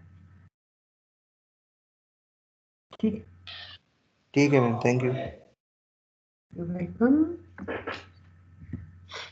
ये जनाब अच्छा, अब हम बात करते हैं ओमेगा नॉट की कि ओमेगा नॉट की खूबी क्या है। जो एवरेज पावर रेजिस्टेंस में डिसिपेट होती है ना हमारे पास यहाँ पर जो, और एवरेज पावर आप इसकी जो टाइम डोमेन एक्सप्रेशन है उसको लेके और उसको इंटीग्रेट करके एक साइकिल पे और वहाँ से आप फाइंड करते हैं। आई होप कि आपने ये average power of a sinusoid जो है वो कैलकुलेट की हुई होगी जब आप इलेक्ट्रिक सर्किट्स पढ़ रहे थे। आपको याद है? Yes ma'am. हाँ, एवरेज पावर जो होती है वो sinusoid with a peak value of I am, वो ये है। ठीक है, और आई एम जो है वो आपके पास मैक्सिमम पावर तब आती है आई एम आपके पास, क्योंकि I M was equal to V M over R और एच ऑफ ओमेगा। तो एच ऑफ ओमेगा की ज़्यादा से ज़्यादा वैल्यू क्योंकि 1 आती है, तो आपके पास जो मैक्सिमम वैल्यू मिल सकती है आपको IM की, वो क्या है, वो है VM/R। तो अगर मैं IM की वैल्यू की जगह VM/R को रिप्लेस करूं तो मेरे पास मैक्सिमम पावर जो आएगी वो आएगी 1/2 VM/R होल स्क्वायर। ठीक है। और जब मेरे पास ओमेगा ओमेगा नॉट के बराबर होता है तो h ऑफ ओमेगा की वैल्यू आती है 1/√2 और IM की वैल्यू आती है VM/R इंटू 1/√2। तो जब ओमेगा ओवर ओमेगा नॉट के ऊपर मैं IM की ये वैल्यू रिप्लेस करती हूँ बजाय VM/R के, IM की वैल्यू VM/R इंटू 1/√2 आती है, तो मेरे पास P आता है, P omega by omega not is equal to 1, या इस वैल्यू के ऊपर P आता है 1/4 R इंटू IM स्क्वायर। ठीक है, which is half of the maximum value.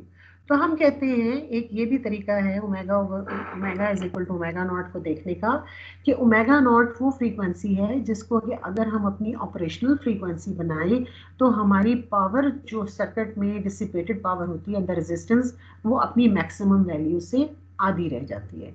इसलिए ओमेगा नॉट को हाफ पावर फ्रीक्वेंसी भी कहते हैं। ठीक है,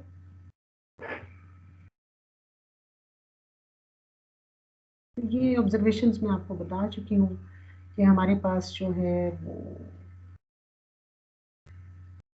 पास बैंड क्या होता है, जहाँ आपके पास हाफ पावर से ज़्यादा पावर मिले, यानी आपकी ओमेगा जो है वो ओमेगा नॉट से बड़ी हो, तो हम कहते हैं पास बैंड है। और ये सिर्फ RC सर्किट के लिए मैं बात कर रही हूँ। और ओमेगा जो है वो ओमेगा नॉट से स्मॉल हो तो हम कहते हैं हमारे पास स्टॉप बैंड है। And since omega naught marks the edge of the stop band, it is also known as the cut off frequency. क्योंकि पास बैंड और स्टॉप बैंड के बीच की लिमिट है ना ये, लिहाजा इसको हम कहते हैं ये कट ऑफ फ्रीक्वेंसी है। फिर इसको कैरेक्टरिस्टिक फ्रीक्वेंसी भी कहते हैं, हाफ पावर फ्रीक्वेंसी भी कहते हैं। अभी आप पीछे देख के हट गए क्योंकि इसके ऊपर हाफ पावर रह जाती है। इसको क्रिटिकल फ्रीक्वेंसी भी कहते हैं, इसको कट ऑफ फ्रीक्वेंसी भी कहते हैं, इसके बहुत से नाम है ये सारा। और ओमेगा नॉट की वैल्यू जो है वो डिसाइड कहाँ से होती है, वो डिसाइड होती है सर्किट के हार्डवेयर से। This is equal to 1/RC। जनाबे वाला, अगला आपका आ गया है LR सर्किट।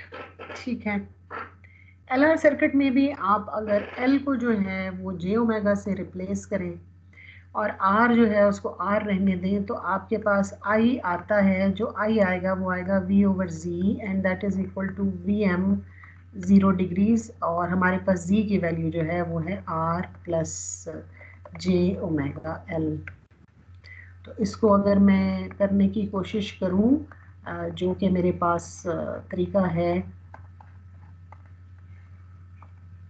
तो ये आएगा tangent inverse of omega L over R। ठीक है, तो ये मेरे पास जो है ये आई आ गया। मैं जरा आई का एक्सप्रेशन लिख लूँ, फिर मैं इसके बारे में बात करूँगी ताकि आप जो है आप तक ये पहुँच जाए। I is equal to VM over R square में कॉमन ले लूँगी and this will be equal to 1/1 plus omega L over R whole square under the root, और ये हो जाएगा न्यूमरेटर में जाके minus tangent inverse of omega L over R।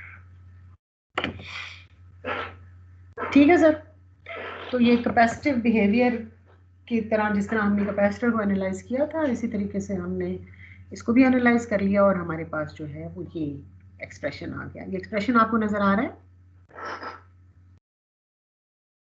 Yes ma'am.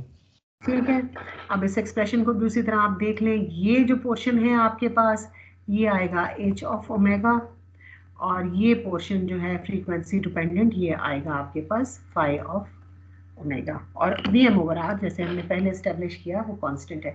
अच्छा, अब इसकी दो लिमिटिंग केसेस तुम यहाँ पर देख के मुझे बताओ ओमेगा जब 0 होगा तो h ऑफ ओमेगा क्या होगा?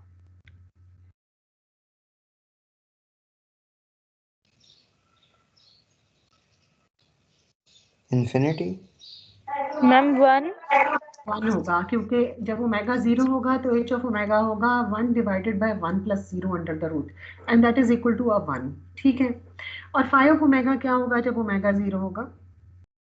What is tangent inverse of 0? 90 degree और 0 ma'am, sorry 0 ma'am 0 degree I. हाँ, नहीं 90 डिग्रीज नहीं, tangent inverse of 0 is a 0 बेटा, tangent of 0 is a 0। Yes ma'am 0 होता है 0 अपनी पाई की अब आपको ये बात समझ आनी चाहिए कि आपको जो मैथ्स पढ़ाया जाता है वो क्यों पढ़ाया जाता है, जो फिजिक्स पढ़ाई जाती है वो क्यों पढ़ाई जाती है, क्योंकि ये सारी चीजें ना मिलके ये कॉन्सेप्ट्स ये सब बार बार बार बार बार बार इस्तेमाल हो रहे होते हैं। तो वो जो ट्रिग्नोमेट्री जो पढ़ी थी रो रो के, वो अब समझ आ रही है कि वो क्यों हमने पढ़ी थी। आजकल मेरा बेटा भी ए लेवल्स के इम्तहान दे रहा है, तो इसलिए वो मैं उसको यही कहती हूँ कि इसको थोड़ी सी हिम्मत करके पढ़ लो, it is going to come in handy, ये वक्त पे काम आ जाएगी। ठीक है, तो बेसिक ट्रिग्नोमेट्रिक आइडेंटिटीज और ये जो है ना उनके साथ ज़रा काम करें, आपको इसको रिफ्रेश कर लें। और रिफ्रेश करने का सबसे अच्छा तरीका ये होता है कि बजाय इसके कि हर चीज़ के लिए हम अपने मोबाइल पे जाए ना, प्रिंट आउट्स ले लो बेसिक आइडेंटिटीज़ के और कुछ बेसिक फार्मूलाज के, बेसिक इंटीग्रल्स, डिफरेंशियल्स के। वो ये होता है कि इंसान उनको कभी आते जाते देख लेता है, अपनी राइटिंग टेबल पे या कहीं पेस्ट कर लो, वो जहन में रह जाते हैं। ऑयलर्स आइडेंटिटी और इस तरह की चीज़ें, that is going to come in handy. ठीक है, अच्छा जी, अब आप मुझे बताएं कि आई की वैल्यू अगर ओमेगा इज इक्वल टू 0 पे Vm ओवर R है और उसका फेज 0 है, तो इस सर्किट का 0 फ्रीक्वेंसी पे बिहेवियर कैसा है? इंडक्टिव या रेजिस्टिव? ऐसा है इंडक्टिव है। रेजिस्टिव है बेटे जी, क्योंकि फेज 0 मिल रहा है। और फेज 0 किस चीज का होता है, रेजिस्टेंस का या इंडक्टर का? रेजिस्टेंस का फेज डिफरेंस 0 होता है वोल्टेज और करंट के बीच में।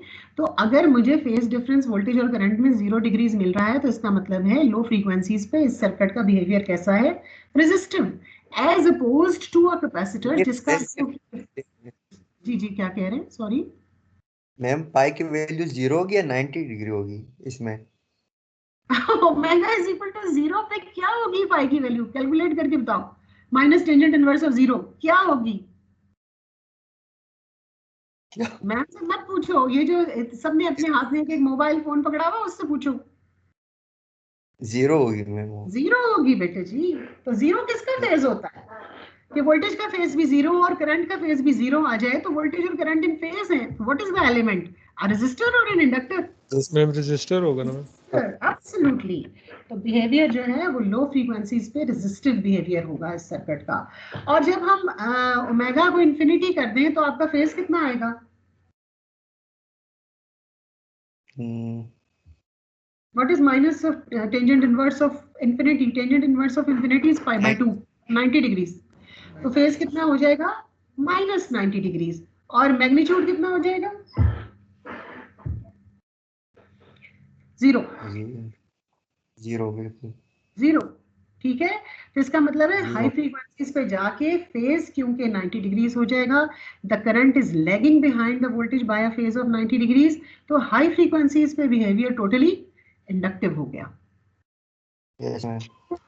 और जो उस वक्त करंट पास होगा वो 0 होगा, क्योंकि इंडक्टर जो है वो हाई फ्रीक्वेंसीज पे एक्ट करता है like an open circuit, it won't let any frequency pass at high frequencies, कोई करंट पास नहीं होने देगा। तो आपके पास जो है वो सर्किट का बिहेवियर टोटली इंडक्टिव हो जाएगा। और जब आपका फेज जो है यानी फ्रीक्वेंसी जो है वो ना इंफिनिटी है ना 0 है, तो then you will lie somewhere in between.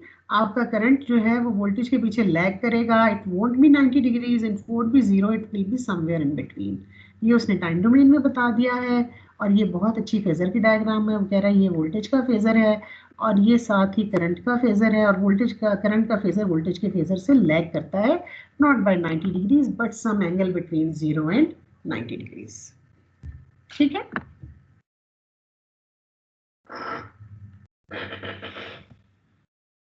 नहीं ना, ये आपके जो हमने अभी पीछे काम किया है वो यहाँ पर उसने जरा साफ सुथरा करके दिखा दिया। ये मुझे करने की जरूरत है सवाल, आई थिंक ये तो अब आपको कर लेना चाहिए।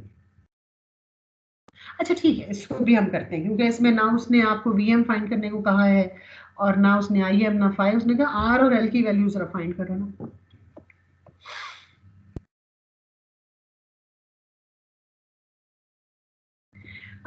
फाई क्या है जनाब आपके पास? -38.15 is equal to minus tangent inverse of omega L over R। ठीक है, तो ओमेगा L over R क्या है? Tangent of 38.15। जरा हम डिफाइन करके बताइए।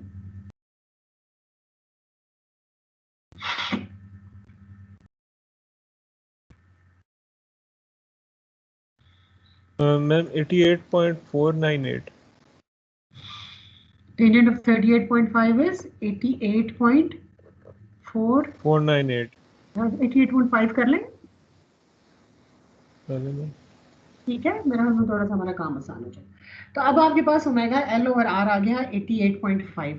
तो आई एम की वैल्यू दी हुई थी, आई एम की वैल्यू क्या थी इस दूसरी इक्वेशन में, देखो I M was equal to 1.966 into 10⁻⁻³ V M की वैल्यू क्या थी 5 वोल्ट्स, आर की वैल्यू जो थी वो थी आपके पास हमें नहीं पता, और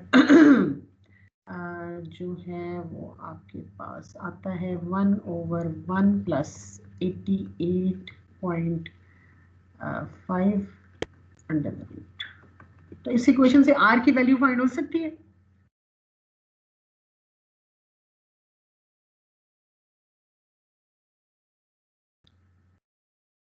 मैम सॉरी लैग हो गया था, रिपीट करेंगे मैम. कुछ नहीं, मैंने कहा कि ये इक्वेशन जो मैंने सामने लिखी है, सामने वाली इक्वेशन में ना सिर्फ मैंने वैल्यू सब्स्टिट्यूट की है।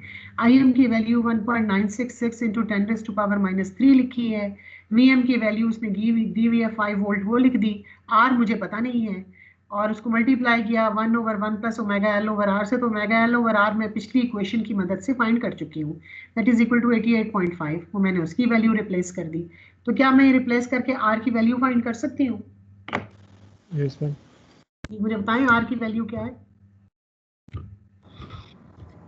कैलकुलेट करें। 2.5 के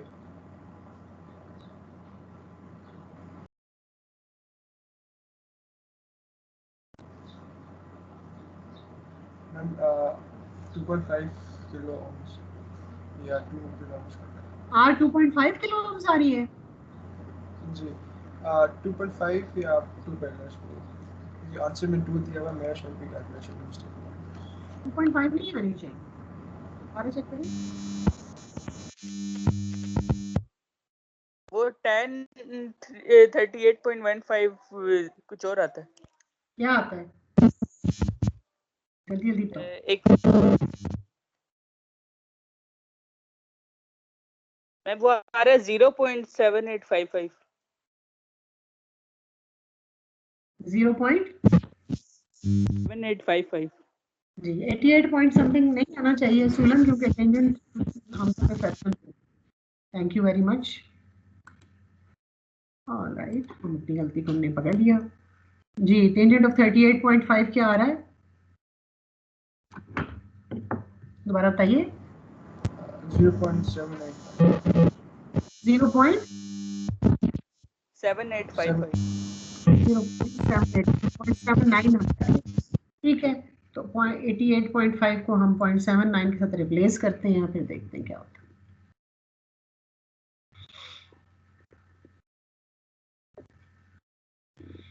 जी 0.79 के साथ इसको रिप्लेस कर लें। अब फाइंड करके मुझे बताइए कि आर की वैल्यू क्या आ रही है।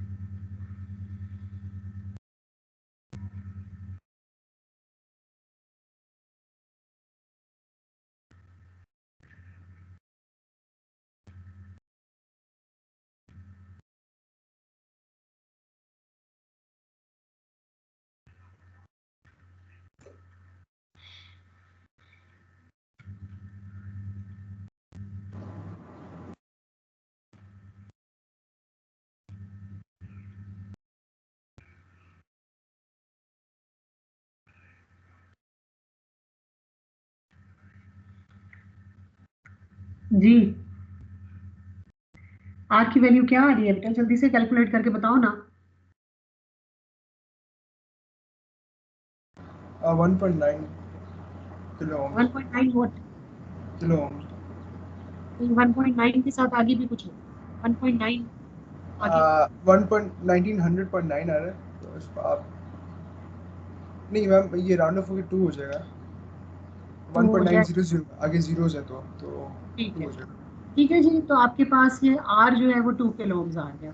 तो omega L over R was equal to 0.79 और L is equal to 0.79 into R divided by omega. 0.79 R जो है वो आपके पास आ गया 2 इंटू 10⁻³ और ओमेगा जो है वो आपके पास आएगी 2 पाई एफ। तो 2 इंटू पाई इंटू एफ है 10⁻⁶। यहाँ से आप एल की वैल्यू फाइंड कर लेंगे। सो that is how you calculate the value of the hardware components. ठीक हो गया? तो this is how you do this problems. उसी तरह जिस तरह कैपेसिटर का बिहेवियर जो है वो हाई पास था, इसी तरह रेजिस्टेंस का जो इंडक्टिव आरएल सर्किट्स हैं इनका बिहेवियर लो पास होता है। इसमें कैरेक्टरिस्टिक फ्रीक्वेंसी जो है वो आर ओवर एल है, क्योंकि आपको याद है कि फर्स्ट ऑर्डर इंडक्टिव सर्किट्स की जो टाइम कांस्टेंट था वो एल ओवर आर था। तो ये 1 over that thing R over L हमारे पास कैरेक्टरिस्टिक फ्रीक्वेंसी आती है, और ये रेडियंस पर सेकेंड में है। इसका अगर आप ग्राफ देखें तो आप देखें एच ऑफ ओमेगा जैसे जैसे फ्रीक्वेंसीज बढ़ती हैं एच ऑफ ओमेगा कम होता है। हालांकि वहां पर हमारे पास आरसी सर्किट में जैसे जैसे फ्रीक्वेंसीज बढ़ रही थी एच ऑफ ओमेगा बढ़ रहा था। यहाँ पर उल्टा काम है। तो जितने अरसे में आपके पास एच ऑफ ओमेगा की वैल्यू 0.707 से ज्यादा होगी इसको हम कहेंगे ये क्या है, ये पास बैंड है। तो ये लो फ्रीक्वेंसीज इसका पास बैंड है,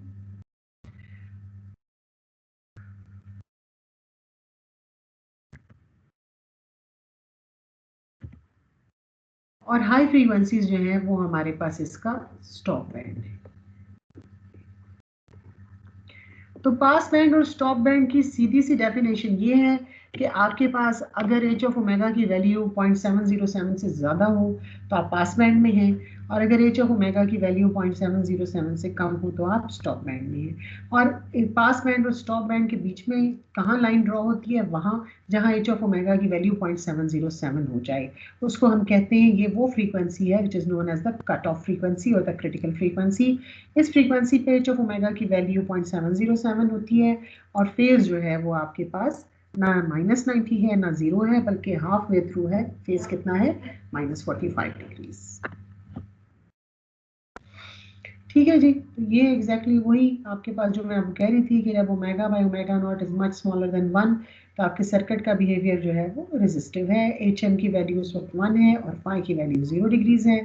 और जब by omega naught is much much larger than 1 तो आपके पास जो है वो सर्किट का बिहेवियर इंडक्टिव हो जाता है।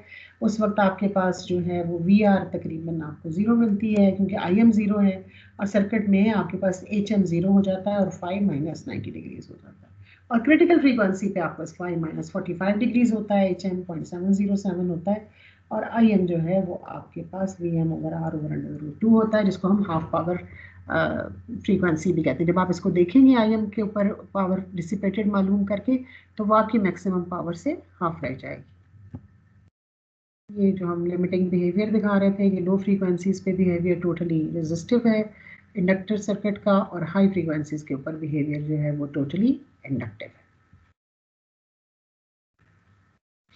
ये डेफिनेशंस जो मैंने आपको पढ़ाई थी कि पास बैंड क्या होता है, omega between omega not pass band है, लो फ्रीक्वेंसी का एंड है आरएल सर्किट के लिए, और omega greater than omega naught जो है वो स्टॉप बैंड है। जबकि आरसी सर्किट के लिए omega greater than omega not pass band था और omega less than omega naught stop band था। तो यहाँ भी duality of RC circuit and RL circuit जो है वो हमें नजर आ रही है। और एच फ्रीक्वेंसी जिसमें दोनों बैंड्स डिफाइन होते हैं उसको हम कहते हैं कट ऑफ फ्रीक्वेंसी।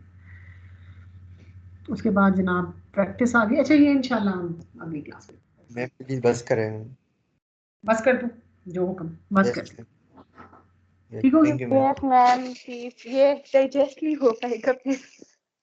अच्छा, इसका तरीका ये है कि मैम जब आगे रोजे भी हैं। हाँ तो आज रोजा नहीं है, अभी से रोजों के लिए तुम परेशान होंगे। देखो जब मैं हिम्मत करके पढ़ा रही हूँ और माशाल्लाह मैम आपका जवान बच्चे रोजा? परेशान। नहीं, मेरा रोजा नहीं है, लेकिन मैंने आगे रखने हैं ना, जैसे आपने रखे। लेकिन यार हिम्मत तो हमें करनी पड़ेगी ना इंशाल्लाह। सो अब आई होप आज का लेक्चर जो है वो आपको समझ आ गया होगा। Were you able to understand it? Yes ma'am. लेकिन इसमें एक बात मैं आपको बताऊं कि ये आपको अभी लग रहा है कि आपको समझ आ रहा है। आप जब तक इसे खुद तसल्ली से बैठ के नहीं पढ़ेंगे ना, ये आपको समझ नहीं आएगा। मैंने लास्ट वीक तक के सारे लेक्चर्स जो हैं वो उनकी रिकॉर्डिंग्स भी डाल दी हैं और लेक्चर स्लाइड्स भी अवेलेबल हैं। तो आपसे फिर से अपील है कि प्लीज़ इसको साथ साथ पढ़ें, ठीक है? ये एक्सरसाइज 10.7 मैं अगली क्लास में करा दूंगी, लेकिन आप लोग कोशिश करें कि खुद से कर लें। कोई बड़ी बात नहीं है, no big deal. Yes ma'am, we will try. हाँ, ज़रूर ट्राई करना। अटेंडेंस का मेरे ख्याल में आज में कलम जो है मेरा ओपन नहीं हो रहा। आप लोग काइंडली मुझे चैट में अपनी अटेंडेंस जो है वो कर दीजिए एक प्रेजेंट के साथ मैसेज, तो मैं आपकी अटेंडेंस लगा दूँगी, ठीक है।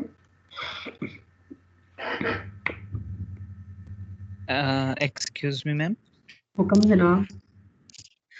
मैम वो क्लास की एक स्टूडेंट है नूरुलैन, उनका MS Teams पता नहीं इशू दे रहा है, वो लॉग आउट हो गई है और वो क्लास में ज्वाइन नहीं कर सकी। मैं नाम लिख लूँ एक सेकेंड। नूरुलैन, ठीक है, लगा दूँगी अटेंडेंस, कोई मसला नहीं। Thank you ma'am. अटेंडेंस पता है क्यों मैं आपको इंसिस्ट करती हूँ, मैं चाहती हूँ कि आप लोग बैठ के थोड़ी देर पढ़ लें, ठीक है। मुझे बिल्कुल कोई शौक नहीं है कि वहाँ की एब्सेंस लगाऊँ और आप लोगों को फाइनल्स में कोई इशू हो। तो बस मेरी रिक्वेस्ट ये है कि आया करें और आके ज़रूर पढ़ा करें और फिर उसके बाद इसको रिपीट किया करें, ठीक है। Any questions?